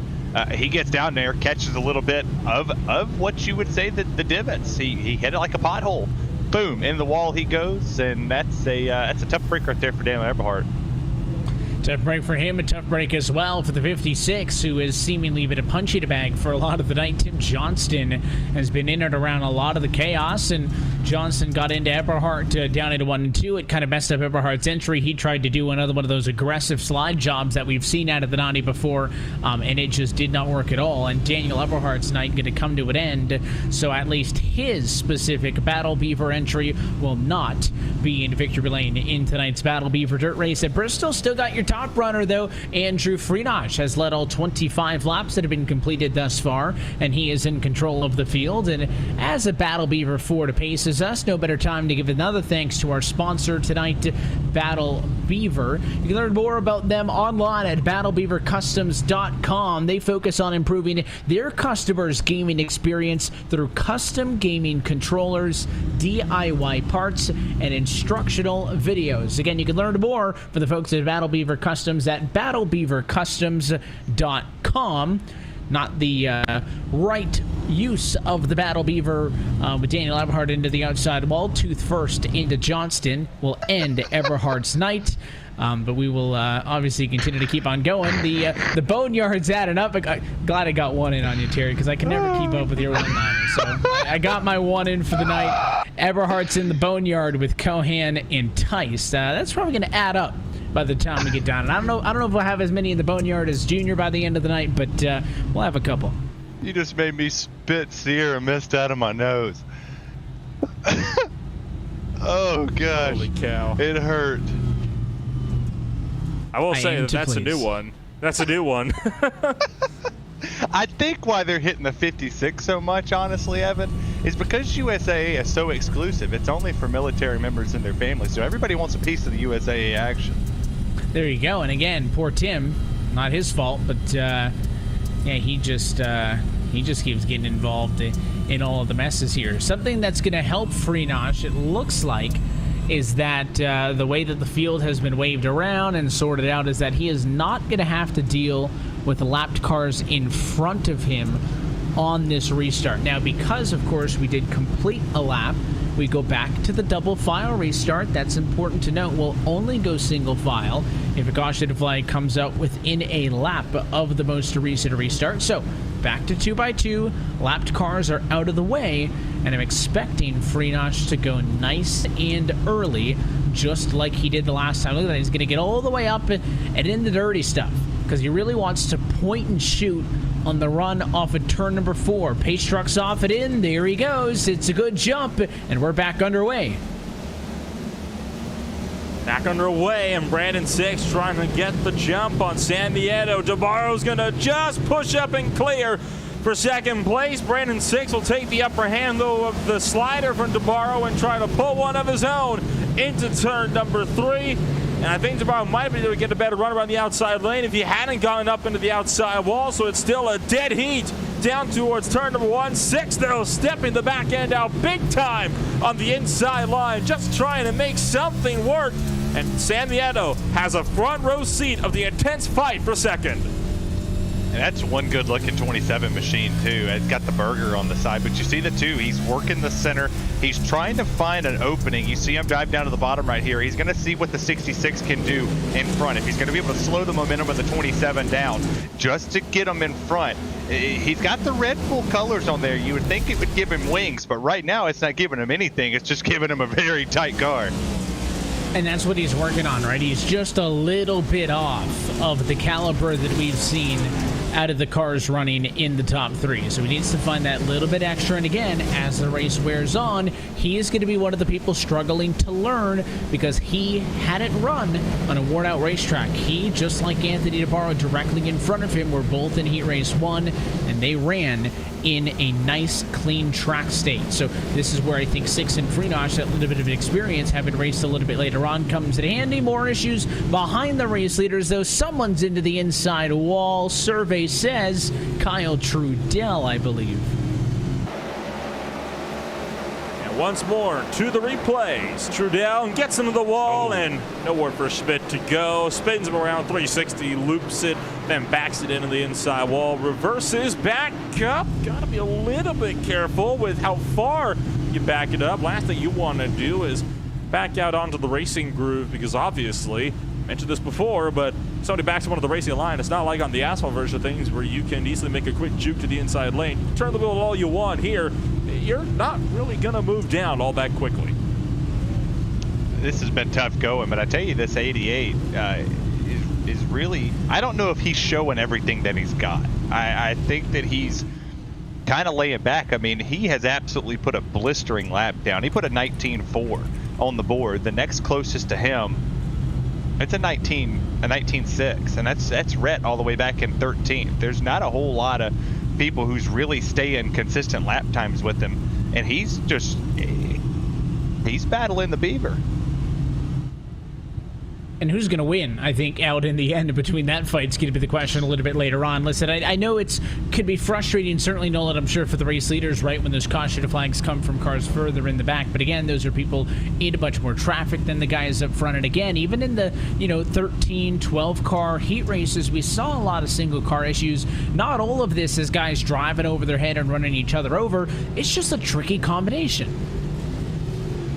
I mean, to be perfectly honest, when you're the leaders, it can really be a little bit of a double-edged sword. And there you see just how fine the margin was between Trudell missing the wall and Trudell slamming it into the wall. It was enough, though, to kick the right rear off of the right front off of the ground. And then obviously Schmidt's already committed the line. You can see him already trying to turn out of it, but nowhere to go. Just gets right into the back end. And it's a pretty hefty hit there for William Schmidt as well. You saw his front end kind of kick up a little bit, but it's a bit of a double-edged sword when you're the race leaders, because on the one hand, yeah, it can be a little bit frustrating, but on the other hand, it's one less lap you don't have to worry about lap traffic. We saw in the heat races, it can only take about 12, 13 laps where you start to hit lap traffic. That can't be a good feeling considering all of these wrecks, like you said, have been coming for guys making mistakes further in the back of the pack. And it looks like Andrew Freenosh going to go up into the outside again. And we'll see if the lights will be out on top of the iRacing official pace truck this time through. Looking for the restart just shy of halfway home in this Battle Beaver dirt race at Bristol. Lights remain on for the moment. Of course, you can see top left-hand side of your screen, 38 laps in the works right now of 100. At the top of our SK Sim Racing leaderboard, Freenosh, 6, DeBarro, Nieto, and Cobb, your top 5. David Cobb still tied for the biggest mover. He started 16th and has raced his way up to 5th. The only driver to match that mark, Rhett McBride, who's in the midfield, started 24th in this race, rides in 13th at the moment. So the lights go out again. We did complete a lap off of the restart, so we go back to side by side, and Freenosh, for the 4th consecutive time, wants the outside for the restart. The pace car is going to go in this time. We're going to get back underway and watch mainly, can Freenosh get the fire off? Secondly, who's going to win out in the battle for second as they race off it into turn number 1. The pace car's off it in. Green flag flies. It's another money start for Freenosh, who checks off. And here comes the 2 car as Nieto looks for P2. Oh, and I think Nieto's just going to get the second place, taking it from the outside line. Brandon 6, though, has been so good on working the bottom lane. He might not be able to clear, but he can at least keep Nieto at bay. And I think he actually has made that one work. The inside lane finally coming into play here tonight, and Brandon 6 has made it work as he clears for the second position. And San Nieto and his Red Bull Mustang going to have to be content with that for the time being as he continues to try to work his way back up to contend for the top spots on the podium. You start to see the lights come on here around the Bristol International Raceway. It's about to be nighttime, and that's really when the tempers are going to start to flare. You're going to see more sparks. You're listening to the throttle right here of Brandon 6. He's going around. He's revving it all the way out to the line, and then he just yanks it sideways. Everybody behind him. What a great shot. Just show the amazing talent that these drivers have to be able to go sideways through every single corner and still maintain some speed. They're going about 140 here, and they're yanking it through these corners. You're starting to see the racetrack look a little bit different as well. That's not just the fact that it's getting worn in, is you can see what it's like to ride the fence back in traffic on board with William Schmidt. That's your pole sitter, Anthony DeBarro, right in front of him, struggling after having a good start. DeBarro slipped all the way to P8 off of that last restart, and Schmidt doing his best to pass him, guys. But the big difference as well, this race compared to last year, this is technically a night race. We've been racing in the late afternoon all night, but the sun's starting to set behind the mountains here in Bristol, Tennessee. The lights are on, and it'll set us up for an exciting second half as Cody Harris getting shoved there. Michael Johnson being the aggressor. This one, the fight for P5. You've got about 5 cars all under a blanket for this 5th place battle. Michael Johnson getting a bit crossed up and back, and that's checking up Castell, which in turn checks up DeBarro, Schmidt, and more. Castell looks for the low side on the 39 car, but just can't make something work up in front. You can see Brandon Six trying to catch up to Friedrich for the race lead, and in fact almost manages to pull alongside. He might try something here into turn 1. Friedrich not going to give the opportunity to. Terry covers off that inside line perfectly. Yeah, Andrew's absolutely playing defense well, something that Virginia Tech didn't do when Tennessee beat them in the Battle of Bristol. 88 swings it wide, 66 is trying to work the high or the bowl lane. Side by side for the lead they go. I stole one from you, Evan. Side by side again into one. 88's going to get it all the way to the outside. Friedrich doing his best to hang on, but listen, Brandon Six has stormed onto the scene. Again, a 2-time race winner this season in Fontana, in Phoenix, 2 very different racetracks, and he is fast again here tonight on the dirt, representing Keeping It Real, and look at that! He will move the defending champ out of the way just as the yellow flies, and I think he got the pass done in time to maintain the race lead.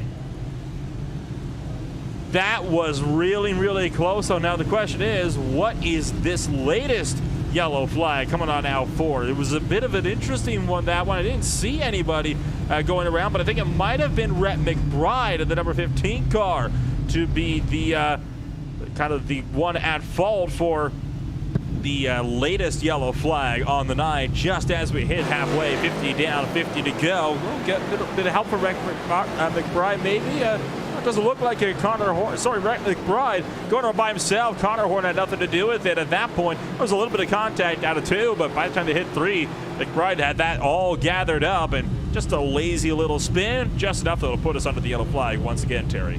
And he was one of the biggest movers, had a very fast lap time, was running lap times comparable to the leaders. Obviously they were battling, so it really didn't make a difference, but you saw right there what Connor did. He got to the back bumper. He was kind of shoving a little bit down the straights here, but when he got to the corner, it looks like he was just carrying too much speed. Something that you don't hear on a normal oval. He kind of wheel hopped it a little bit going into the corner, went to lock it just a little bit and just kept bouncing. Back in, kicks around, lazy spin like you said. No harm, no foul. He still rides in the 17th position. And the interesting thing here, guys, is I agree with you, right? There was the contact. It looked like McBride had an opportunity to recover and then spun out. Of course, the contact messed up his entry into the corner, but Connor Horn, who made that initial contact, has claimed responsibility for the incident. So he's going to pull over, and he will drop to the end of the longest line of penalty. Of course, the incentive for claiming a caution is the fact that you'll only get 1 penalty point added to your resume instead of 2. Of course, if you cause a caution, don't claim it, it's not only 2 penalty points, but also a 5-point deduction in the championship. So he wants to play it safe. He'll take the drop to the end, especially after Coda Nolan. There's a lot of drivers with some penalty points in the danger zone and really needing clean nights. I have to be honest, I don't think I would have done that if Connor Horn, if I was Connor Horn there, because I mean, yeah, you made a little bit of contact out of the corner, but I mean, all the way down for turn 3, I'm not so sure it would have had anything to do with it at that point in time, but a claim's a claim nonetheless, and it appears like we are still going to have the lights on the safety car. Will we be seeing them turn off this next time by? Could get interesting here. We've seen what Freenuch is like on defense all night long. What is his offensive game going to be looking like now as he gets set to see what he can do against Brandon 6. Don't forget, you've also got one San Diego, still looking very, very hungry and no doubt ready to contend for a race win if 6 checks up Freenosh at all on this restart. Nolan, I'm not going to lie to you. The way that 6 raced Freenosh right there, I wouldn't be surprised if Freenosh didn't just dive it into 1 if 6 obviously doesn't get a good restart and pull another slide job on him. I mean, it was clean, but you put that in your back pocket. You do what Cal did at the end. Oh, by the way, he's P4. The guy that's very good at coming on strong at the end. I would tuck it in the back pocket because you get to turns 3 and 4, 1 to go. Cards are on the table at that moment, boys. And here we go, critical restart coming up as we are inside of the second half of tonight's Battle Beaver Dirt Race at Bristol. First time tonight, control car Brandon 6 on the outside takes the green flag. 46 laps to go in Bristol. Decent jump, not a huge one though, and he'll maintain the race lead off of turn number 2. Freenosh is second, Cobbs into the outside wall. He tags Sam Nieto. Look out, they're 3 wide into turn 3. Oh, and somehow they're going to keep it out of each other. Now they're 4 wide out of turn 2, and San Diego livid at the moment. He's trying to just get himself sorted, and William Schmidt gets into the outside wall as a result. This cannot last. Schmidt comes down, Doors to borrow. Castle will pick up 2. Nieto scrambles for the low side. Tom Wetmore also in the thick of things here, just trying to find some way to get through. This is complete calamity. There is no lines anywhere. It is just one car up against another. Silver's into the outside wall, and that's going to put Nieto there as well. 3 wide still, 1 car on the low side. Johnson goes around from 4th, and that's going to put us under the caution, bringing the carnage to a very quick end. That was absolute bananas. We're going to take a look at this replay here in just a second, but he was hot. Sam was hot on the radio right there. I mean, who wouldn't be mad? You're racing here, you're sitting there, you think you're in a good spot, you're up front, and boom, wall. You're tagged, you're gone. You start falling back here, and you get where you sounds like popcorn's being made. I mean, it does. It just sounds like a bunch of kernels getting popped throughout here, and that's not where you want to be. You saw 3 wide, you saw 4 wide. Somebody dived it in, tried to make it 5 wide at one point, and that's unheard of here at Bristol. This can only get crazier. We got 40 to go when we take this green flag. Tempers were hot when we started. Tempers are about to get just gone. But if we do some math, which admittedly not my strong suit, but we're about 60 laps into this race, and that was caution to flag number 6. So we can infer 40 laps to go, we'll have about 4 more yellows, right? That means that those 40 laps are really like, what, 20 under green? So I think that stresses the urgency, is you know there's going to be more wrecks. There are probably going to be more frequent wrecks now that it's late in the race because everybody's thinking the same thing. I'm running out of opportunities. I'm running low on restarts and chances to make moves. I need to take a lot more that I'm going to give. Not that there's been a lot of patience in this race to begin with. So that's why I think, yeah, 40 to go seems like plenty of time to get the job done. In reality, it's far less than that because we're not done yet. And there's a look at the contact there. Harris into the number 30 Dodge machine. That's what sent Michael Johnson around. No driver claiming responsibility for that one, so everyone's going to be able to maintain their track position. And are they just running up top for fun, or is there a method to getting out of the blue groove here under the yellow, Nolan? You know what? I have a feeling they're maybe trying to clean off some of the dirt that can collect on the outside line. That's, of course, a very, very big hazard, right?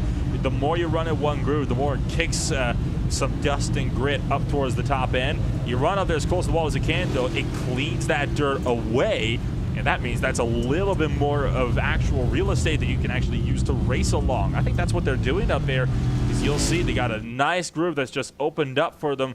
Here's a look at the replay of the restart as a whole, and you see 6 getting such a phenomenal launch, and Kalb almost was able to pick up the 3rd place as well. And there was what really put San Diego back, and that's what San Diego was furious about, because that put him in a very bad position and he just started losing spots from there. We're talking hemorrhaging. He went from 2nd to 8th in just 1 lap.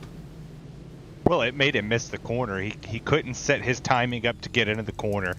Getting hit down the straightaway here, you just lose all rhythm. This is an absolute 100% rhythm track. It's kind of like Martinsville. If you lose your rhythm for one part of the track, you have to try to gain it back, and it takes you about a lap to get it here in these next-gen cars because they can't get up to speed as quick. And you see him, he rides up there, gets into the 4.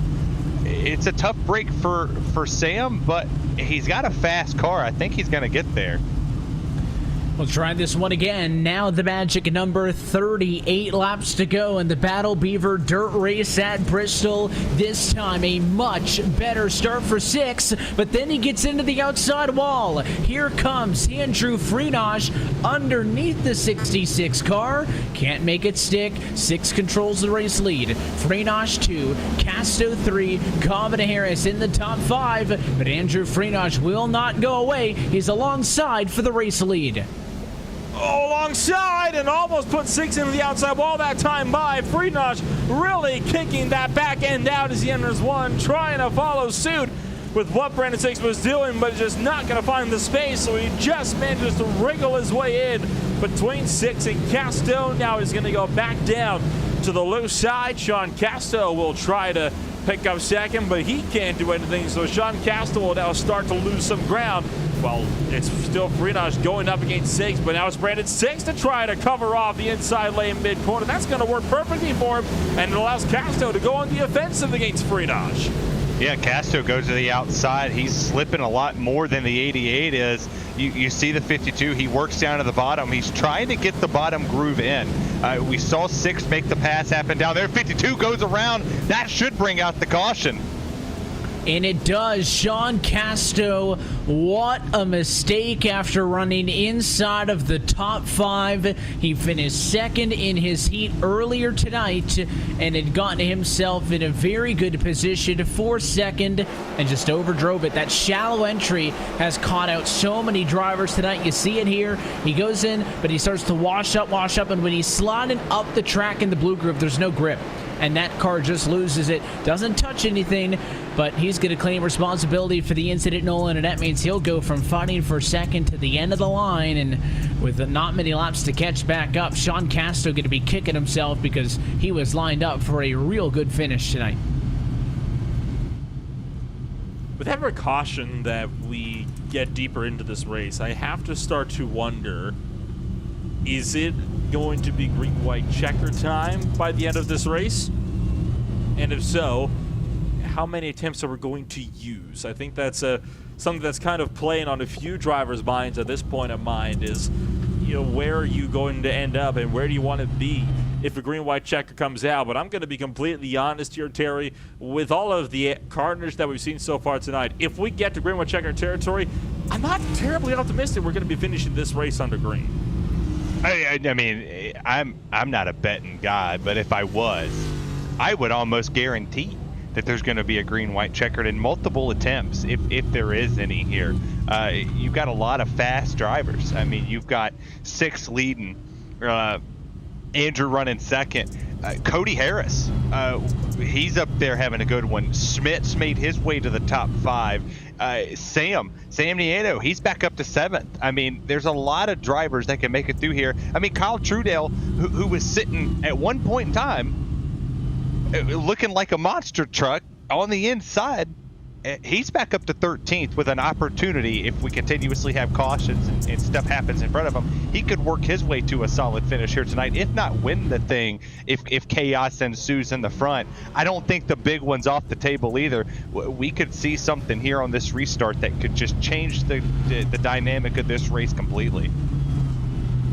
Well, we all saw what happened with Kyle Trudell under different circumstances earlier tonight. Was not in the picture to fight for a transfer spot. The 2 drivers in front of him crashed on the final lap, and to be fair, of no fault of their own. But he was able to sneak through and take that final transfer position to get into this thing. Similar situation, as you mentioned, for really anybody.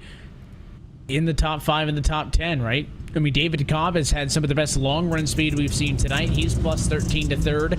William Schmidt's plus 12 spots. He's up to P5. That's the highest he has been all night long. So there are several drivers who have had quite the heroic charges through the field. They have kept their cars clean, which has been critical in a rough and tough 25 car feature.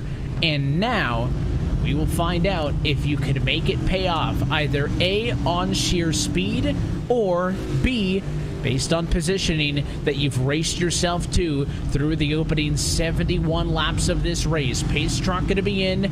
We'll be left with 29 laps to go from Bristol. Again, the last incident, Sean Casto claimed responsibility for the incident. He has taken it into the longest line of penalty. He was the top 5 car for most of the night. Brandon Six has been good, but he hasn't been great on these restarts. And let's see if Andrew Freenosh has got him figured out. The roll off of turn number 4. Green flag in the air. Back underway at Bristol. And Six is clear to turn 1. Freenosh, though, still hot on his heels. Don't look now, but David Kolb on the outside line started 16th. He's now running 3rd, trying to punch his ticket up into the top steps of this podium. Freenosh and Six, though, both trying to just get close enough where they can battle with each other. No doubt none of them even focus on Kolb at the moment. Kolb's into the outside wall. He's going to get into Schmidt as Schmidt goes up into 3rd place. Cody Harris wants to squeak through for 4th as well, as Harris will go to the inside at 3 and 4.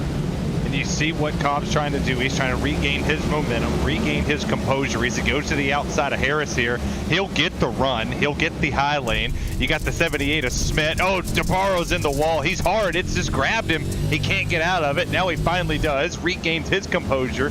Over through the bumps. Jumping like they're on off-road mode here. And here comes Sam. He's worked his way back up to the front. He's going to try to get around the 4 of Silver. Doing his best to get on through, but Nick Silver going to hold the bottom. Nieto trying to bounce back after a bit of a slip earlier. And, of course, we talked a lot about DeBarro, who started on pole. Yellow flag, though, behind the leaders again, I think. We'll try to find the location on this one. Let's look for David Cobb. He was running up towards the front of the field, and it was from the top 5. The 11 did such a good job all night of being the long-run maestro. And again, get a little bit loose on his own. I think William Schmidt kind of sketched him out in front. He got tagged and then finished off. And another good run goes rotten. Lucky there for David Kolb that he missed the pit entry cone. That could have been a lot worse for David Kolb. And I think it's even more unfortunate, though, the fact that he worked so hard, found himself in 16th place after winning the consolation race, worked his way all the way up just to try and punch his ticket and get himself a win. Was up to 3rd, and then in a heartbeat, just it all falls away, and then all the way back to 18th now. That has got to really, really hurt. You spend 3/4 of a race working your way all the way up to the podium, and then just like that, you're back to square one and then some. I mean, he has plenty of time to do it. If Evan's math is correct, and the times that I've worked with him, his math has not been right. I'm just being honest here. We've got at least 3 more cautions in us if the math is on point. So he does have an opportunity to work his way back to the front, but can he? You know, does he have a long enough run to make it happen? Is it just going to be short little spurts, 3 laps here and there, and then a caution? It's going to be tough, but the carnage is just now. I feel like just now reached its peak. I think we may have a chance of wrecking the same amount of race cars in the next 22 laps as we have in the 78 before. And that's because, again, early we were all the incidents at the back, right? Guys in traffic who really didn't have much of a choice to be aggressive, because if you weren't driving like an animal, the guy behind you was and was going to run you over, right? Now it's a situation where it's just we're short on time. So even the guys up front are getting aggressive, right? David Cobb had been calm all night on those long runs.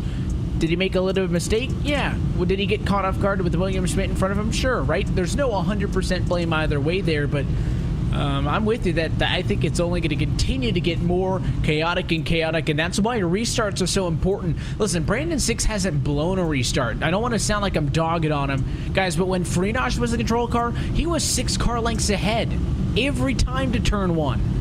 Brandon Six is lucky to be clear on him, so he needs to really be on it, because all it takes is for you to open up the door once to that 4-time champ behind you, and Freenosh has got just as good of a look as anybody else to defend his Battle Beaver dirt race at Bristol win from last year.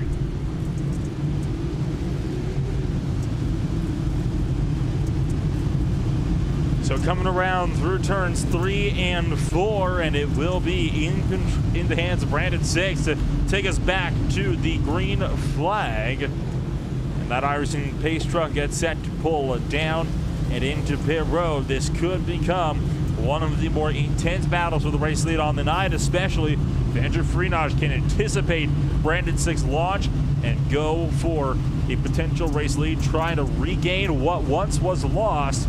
Can Freenosh get that race lead back? Six launches early, and this time he is well clear by the time they get down to turn 1.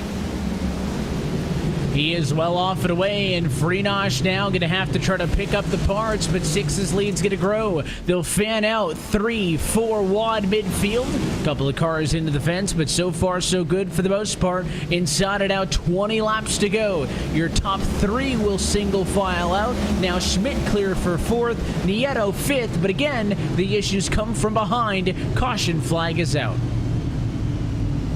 And it's Rhett McBride this time around to go around in the number 15 car to put us under the caution flag once again. And it's not a good feeling when you have yourself kind of going around multiple times in one race, especially at a feature event that is only about 100 laps or so. Take another look at this one.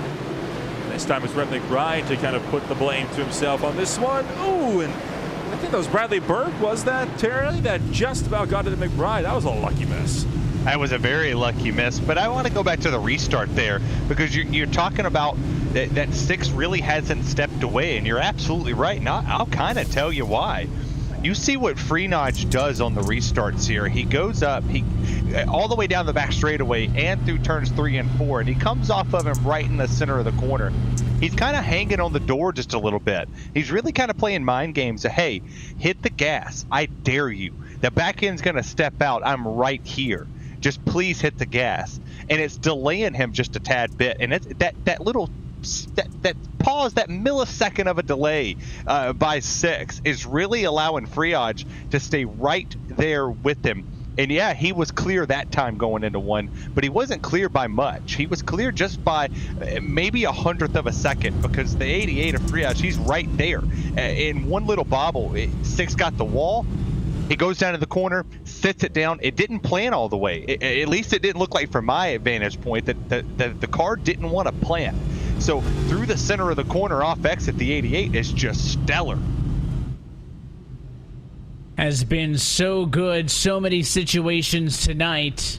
And there's so many drivers as well, right? You have a great 60 laps, you spin at lap 61. Nobody cares about those other 60, right? The only consolation for anybody would be a lap led, and the only people who have lap led bonuses are 1st and 2nd right now. Brandon Six has led 37. Andrew Freenosh has led 47. That's another battle that's going to happen in the second half of this race, is the battle for the most laps led. That is an extra bonus point. There's 15 laps left.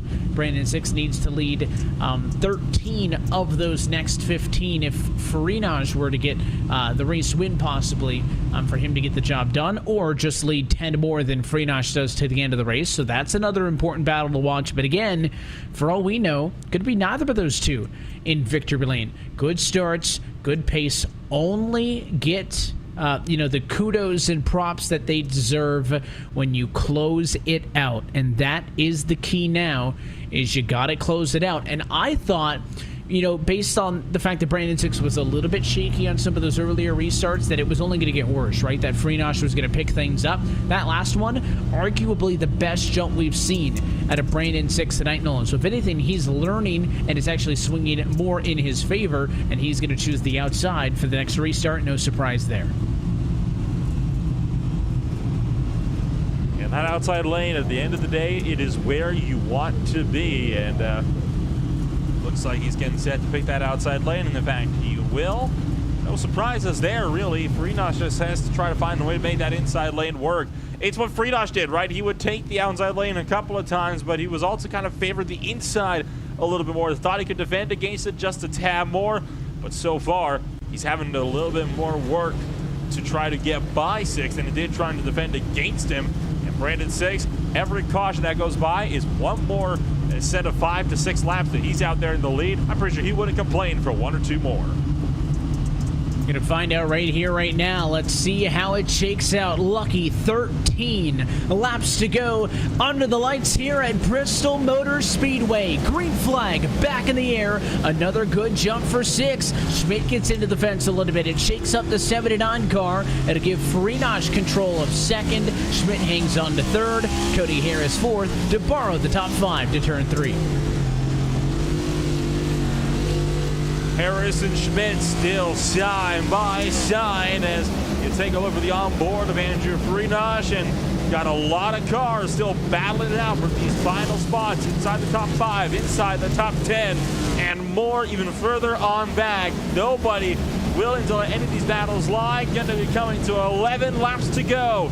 This time is running out as we enter the dying moments of this race. They're stacking it up though in turn number 4.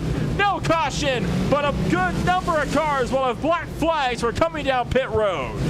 Yeah, and that's a tough break late in this race. If it was earlier, they had an opportunity to recover, but there's no time like the present. 11 to go. They'll cross the line for 10. You see the 79 of Smith. He's right there. He caught the wall. He's starting to drop like a rock in a pond. Everybody else is going around him. Caution flag comes out. Big break for the guys who just got the black flag on pit lane. And a good opportunity for Smith, who's fell all the way from P number 3 to now P8. As you take a look here at what brought out the caution, Evan, it looks like the 4 just looping it around. We'll see where this one came from. Looks like maybe Connor Horn. Let's watch the 67 into the corner. Wow. I mean, on his own, we've seen self spins before. Don't get me wrong. Look at the avoidance, though, by the 8 of Kyle Kamer. If we get an onboard shot in a moment of that Ford, Kamer was lined up to T-bone Connor Horn and was able to sneak on by. So Horn, the self spin that caused the yellow, but the 8, the star of that one. On board with Kyle Kamer here, and take a look on board with this. He saw it coming. Just got on the binders.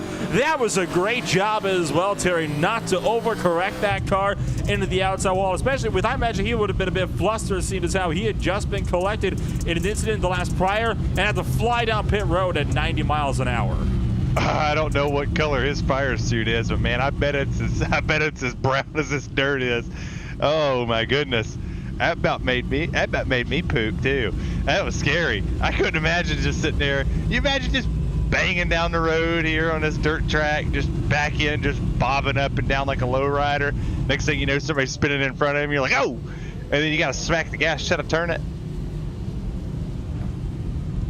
A couple of drivers discussing the last incident, and I was maybe optimistic with my math, saying, hey, you know, we had one every 10 laps or so in the first half. We've hit my quota of 4. So, if the next restart takes us to the end of the race, the math is correct. Is it likely? No, probably not. So we'll see how it plays out. But again, Brandon Six, I think, has more confidence. I would typically say in this scenario, every time we get a restart, it's another opportunity for a mistake. That's true. That would therefore be bad for Brandon Six. But he's gotten better and better and better. Yeah, he had a couple of car lengths on Frinosh there. But, I mean, Brandon Six seems to be somebody who is not kind of fumbling under pressure and seems to be thriving in it thus far. Brandon Six has been doing an absolutely phenomenal job to weather the storm, and if he ends up winning this race, I would love to hear about what it was like for him trying to keep the likes of a guy like Frinosh behind him all race long, knowing that he is constantly there and he's constantly going to be hounding your mirrors. And who knows, maybe we could find out exactly what he was thinking. Maybe we'll find out what Frinosh was thinking, though, when he got by him to get the race lead back and, in fact, the win. Only one way to find out, and that's to let the rest of this play out. Another caution at this point in time would put us in green-white checker territory. I mentioned that I wasn't terribly confident if we would be able to make it under green if we got to green-white checker turf. Well, we're right on the doorstep now, and it looks like a few of these guys might already be knocking. Yeah, they've been knocking on this door for a while. I think once we dropped the green flag, they pulled the Guns N' Roses tape out, kicked it back to the 80s, and they were knocking on the green-white checkered's door. I mean, the gloves are off. I don't think the gloves were ever on, but the gloves are off now. You got 4 to go when you cross this line. I want to see how aggressive Freenage is going to be. That Ford has been strong, but look at the top 3.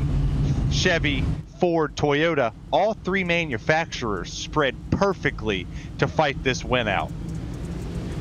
And it's going to come down to right here, right now. Green flag in the air with 4 laps to go at Bristol. Good jump for 6. He'll hang on top over Andrew Freenage. DeBarro sits in 3rd. 6th advantage, about 2 car lengths. Let's see what he can do here in 3 to 4. He's got a good jump. He wants this one to race itself out. He's not going to get the chance, though, as the caution is out. It's Bradley, Burke, Bowie, and Cato, who all get collected in one incident over in turns 3 and 4, excuse me. So we're under caution yet again. Taking a look at this one, we'll see how this all started off. It was a little bit of a Connor McBride, and then again, and see Burke gets up in a Connor Horn, and watch as he comes back down. Oh. Nowhere for Bowie to go. Oh my gosh. I almost slipped up and cussed right there. That wouldn't have been good. That 30, Bowie put a shot on him. I mean, there was nothing he could do. I mean, there's no wreck avoidance for something like that. You're full speed, you're going, you race until the caution flag comes out. And I think that's the big key here too, is all of these drivers, they don't get off the loud pedal until they see the yellow flag waving over them. This just makes it even crazier, because now green-white checkered attempt 1 of 3. So there's 3 of them. Oh, gosh. I need a seatbelt in here and some Pepto-Bismol, because my stomach's turning for him. And again, another possible blow because 6 was so good. But I don't know, is this best case scenario for him, Nolan? Because now you don't got to defend for 4 laps or 6 laps or 8 laps. You need 2. So a good restart goes a lot longer because Freenage is going to have a lot less time to try to get to you here. Of course, the question is, do we get to the white flag? We don't. Therefore, we'll go to another look at it. We will have as many as 3 attempts at a green-white checker overtime restart, but I don't want to bury the lead here, guys. That last caution came out within 1 lap of a restart. So our green-white checker will come single file. I think that single file restart could really change the name of the game. Is that going to be just enough for these guys to be able to make it to the white flag? I know these guys on track, they want to really be able to race this one out. I know Freenage has got to be feeling desperate by now if he wants to go through and pick up a race win. He's going to have to send it in a 1. I think his only opportunity here is to really get on the... He's going to have to time it perfect first. You know, he's going to have to know. I think the way I've been watching the restarts, if I've been watching correctly, I went back and rewinded to get to the last one. He has to time it perfect because 6 has been going just a little bit past the exit of the corner there in 4. So once he starts getting the downhill slope, he really gets on the gas there. If Freenage is able to time it perfect and stay on his back bumper, it's going to be a dogfight to the end. And I think we're going to see what we saw earlier in heat or in the consolation race, where Cobb was able to jump down on the inside and make a dream come true there, beating and banging all the way to the line. The lights are out on top of the iRacing official pace truck. We are going Real Sim Racing overtime here in the Battle Beaver dirt race at Bristol. Brandon Six looking for his third race win in the opening 6 races of this 2022 Full Throttle Real Sim Racing Cup Series. Can he do it? Green flag in the air. 2 laps to go. 2 to go. Freenage going to throw one to the inside, but Six already covering him off as they mad dash it down the back straightaway for the second last time today. Freenage has got 3 more attempts, make it 2 as he can't capitalize in 3 and 4. He timed it perfect to come into the white flag here. That was a perfect time for the 88, but oh my gosh, he's to the wall. Freenage in the fence at 1 and 2, but it's only going to cost him time. 3 car lengths is the advantage. Is there anything Freenage can do? No, he can't. And Brandon Six continues to dominate this season and wins the Battle Beaver dirt race at Bristol as they pile him up across the checkered flag. Somebody aimed for one of the cameras that's mounted up there in turn number 1. What a wild night of racing action, though. I mean, my goodness. You can't really ask for a more chaotic race than that one. And I know that San Vieto was cost spots when he wrecked, but more than that, so was Rhett McBride. When he also wrecked, he'll finish last on the lead lap, while Six can't really burn it down, but he's going to dust it up a little bit on the front straightaway. Yeah, there might not be any dust on the bottom, but there's dust all over his car.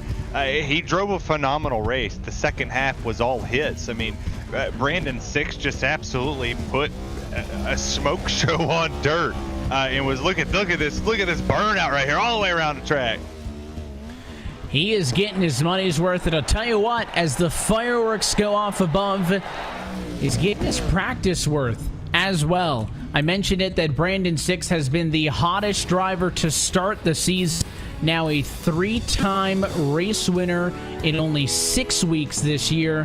What a drive for the driver representing the team over at Keeping It Real Esports. You take a look at your SK Sim Racing full race results tonight from the Battle Beaver Dirt Race at Bristol. Brandon Six the win atop Andrew Freenage and Cody Harris. We'll talk with all 3 of them in just a few moments. Nick Silver and Anthony DeBarro also with top 5 finishes. William Schmidt comes home 6th with Sam Nieto, Sean Casto, Michael Laraya, and Chris Rabel, your top 10. That'll put Kyle Trudell in 11th place with Kyle Kamer down in 12th. Braden Whitaker is 13th with David Kolb in 14th. Connor Horn is in 15th with Michael Johnson at 16th. Tom Wetmore is 17th. Bradley Burke is 18th. Ross Cato, Rhett McBride rounding out the cars on the lead lap, Terry. A couple of the drivers as well. They wrecked out of this one at the end of it. 21st position, Brandon DeBuey plus 10. Johnston, Eberhardt, Cohan, and Tice. I mean, on the hook and not getting to the end of this race. There was plenty of attrition here tonight at the virtual Bristol Motor Speedway. We talk about how good Brandon Six has been this season. He is now a 3-time winner, and it's only April. We're trackside with the driver of the number 66 Chevrolet. Brandon, congratulations yet again on another race win. We talk of Bristol first, man, a dirt track that was rescanned versus last season. What was it like with the next-gen cars, and what were the keys to success? Honestly, that was kind of a lot of fun, honestly. But this new rescan is definitely a little different. I think if I remember correctly, last year, the old gen car was basically topside and mostly wide open. I was actually really glad to see with the next gen car on this new rescan that once the track really got slick and got really rough, it took a lot of throttle control to get it really gripped up so you can get a good launch off the corner, which that's where I feel like I was beating Andrew there at the end. He could get in on entry, but he couldn't quite get off as well as I could. And of course, working through the heats to the feature, how did you approach tonight? Of course, pretty dominant in your win in heat race number 3, but you had some work to do after Freenage had the early jump. Yeah, with Freenage getting the lead there pretty early. Honestly, I just needed it to stay green long enough, and luckily in the first 50 laps, we had enough green flag lap runs that I could pick off. I think it was Anthony, and then eventually I could work over Andrew. I just needed, like I said, I needed those green flag runs, and luckily, I think that one restart that I took the lead, we had enough green flag laps that I was able to get around him, and then after that, it was kind of a caution fest. It was just honestly getting good restarts after that point, and making sure I didn't let Andrew get underneath me. You've now got 3 race wins to open the 2022 season. They could not have come at different tracks. A big 2-mile T-shaped oval in Fontana, a shorter kind of, I'll call it a short track super speedway hybrid in Phoenix just 2 weeks ago, and now a win on the dirt in the Battle Beaver dirt race at Bristol. Being able to consistently be quick in so many different disciplines, what do you think the key to that is? Honestly, the ton of practice I put in through the week. I'll say with the team, KIR, we do a lot of practice through the week, prepping for this kind of stuff. I mean, this week was a little different with Bristol Dirt. We ran it a week earlier than we do on the sim, so we had to practice on our own time instead of during the official races through the week. So it was a little bit different this week, but I think it actually kind of maybe worked out a little bit in our favor, being that not as many people could practice. Well, we look forward to see what you could accomplish next. Another week off, then to go racing for a couple of weeks in a row again. Talladega, Dover, Darlington, the outlook before the All-Star break.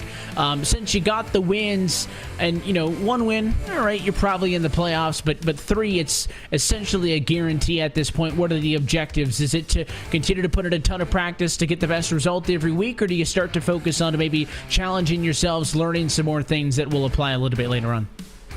Honestly, this week at Bristol Dirt, sorry. I actually tried some new things. So what I was doing was definitely different than what I was doing from the previous weeks. And obviously it worked out for me. Obviously we'll continue to learn as a team to figure out what we need to do to continue to make ourselves faster and make a good run at it for the playoffs. We're looking forward to seeing what kind of noise you and the whole Keeping It Real contingent can make when you get there, Brandon. For now, though, as a race winner in Thunder Valley, who do you want to say hi to? Gotta thank the team, obviously. Mara Racing Network, Circle B Diecast, Elwood Designs, Life of a Sim Racer, and I think that's it. And obviously you guys throwing on the podcast.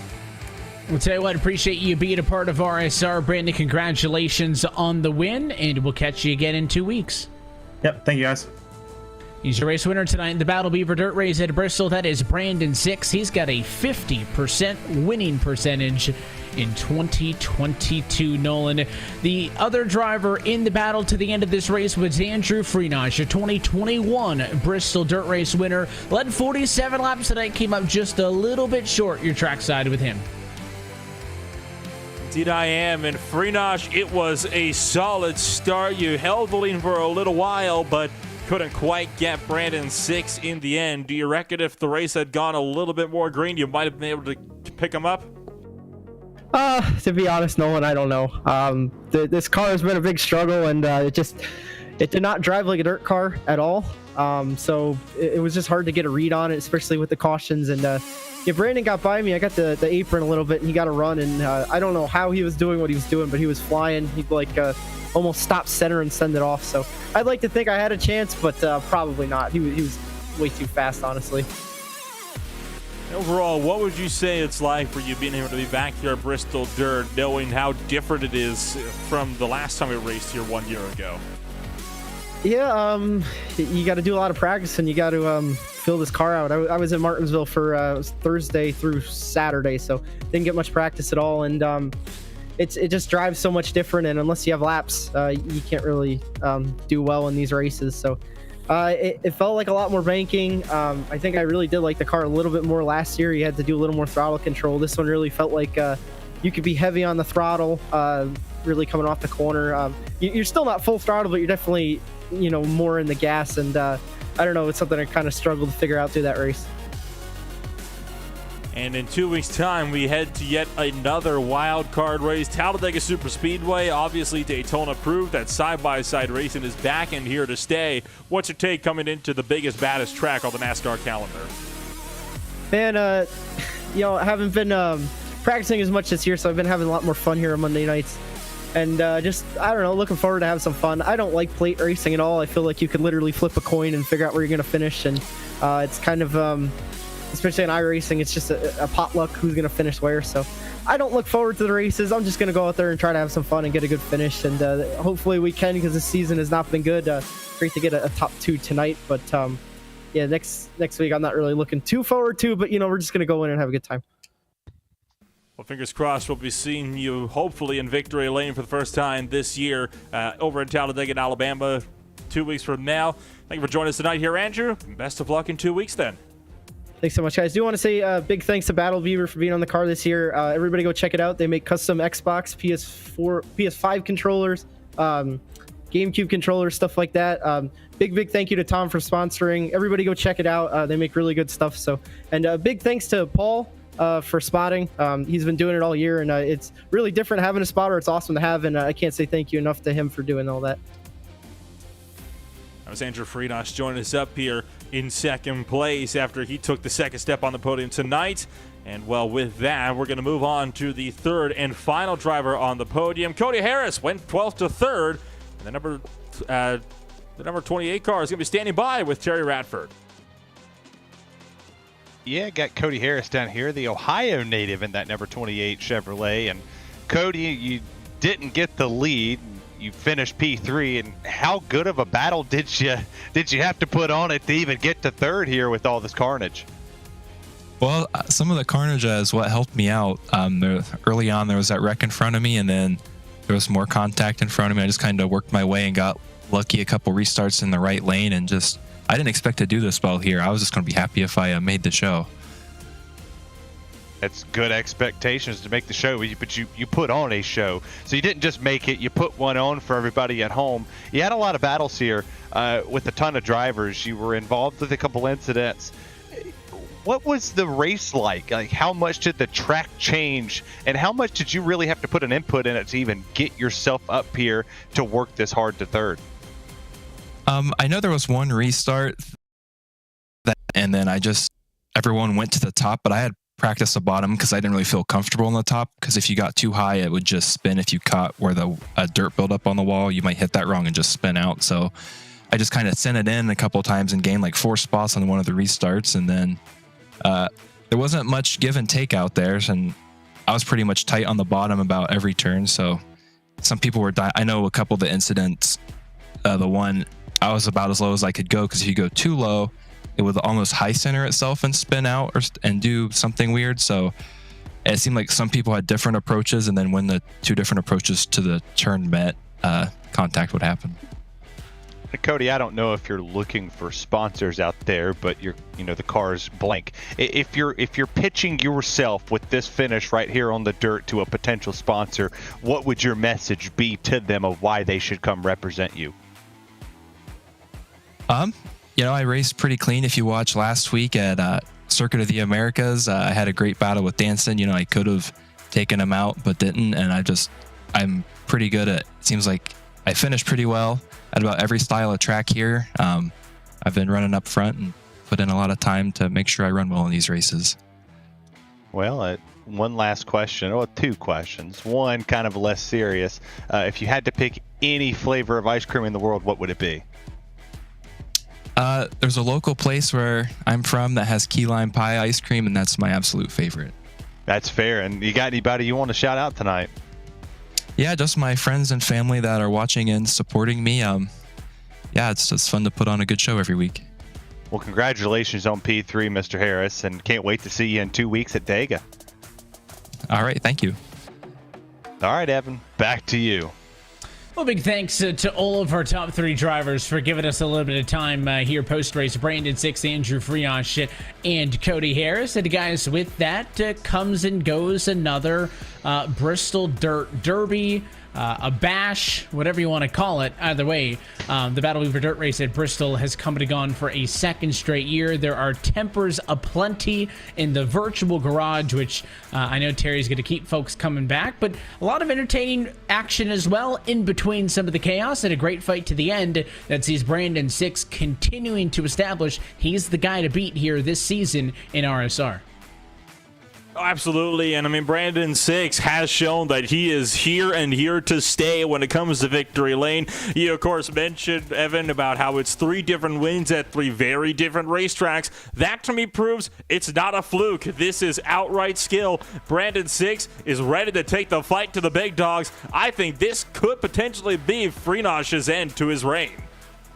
It is going to be the question. We have asked that, Terry, so many times on these RSR Monday nights. Andrew Freenosh, a 4 times consecutive series champion, finally got bested a couple of years ago in the Winter Series by Matt Dancid, but his Cup Series supremacy has reigned, which is so impressive under the current modern day playoff format, which always leads it down to one championship race, right? So many opportunities for him to make one small mistake. He has always been there. He is still one of the top drivers, but we've seen the Eberhards, we've seen the Agnew Phillips, and now Brandon 6 on the scene again, winning at another different racetrack is super impressive to me, and I think as we continue with these Monday night broadcasts through the year, that's going to be a big storyline to watch. Well, and I think the next-gen car brings a different concept to a lot of these drivers, and it plays dividends in the real world on the racetrack on Sundays and Saturday nights. But the sim works the same. You know, you have the rear diffuser for the first time, racket pinion steer, and it's a lot of different adjustments that they can make in a league like this, where drivers might want to roll too much on one side. You reset the camber to one side. The back end spring needs to be down a little bit more to find just that ounce of speed. Brandon 6 has found something, but Freenosh is there. I mean, he's found something, but he needs to go one step further. If he finds that one little adjustment in the summer, click, boom, to the championship he goes. Well, we talked about it with some of the drivers as well. We look ahead as the series rolls on with 6 weeks down and plenty more to go. Another Monday off coming up next, and then this championship continues in 2 weeks' time as we go racing at Talladega. Another new challenge. Yeah, we've been to a super speedway already this year, but Daytona, Talladega might as well be 2 totally different animals. That is what we have to look forward to in 2 weeks' time, the next time out. But until then, that is it for us here tonight from the virtual Bristol Motor Speedway. So on behalf of our entire team at Real Sim Racing, for our partners at SK Sim Racing, and tonight's title sponsor, Battle Beaver, for the entire team at RaceSpotTV, and for your broadcast crew tonight, for Hugo Luis downstairs, for Terry Radford, Nolan Rempel, and myself, Evan Pasoko, I want to thank you for tuning in and congratulate Brandon 6, who is 3 for 6 in 2022. We'll catch you in 2 weeks' time on Monday, April 25th for the virtual Talladega Super Speedway. That race and every race of the full throttle Real Sim Racing Cup Series can be found exclusively here on RaceSpot TV. Till next time, good night from Bristol.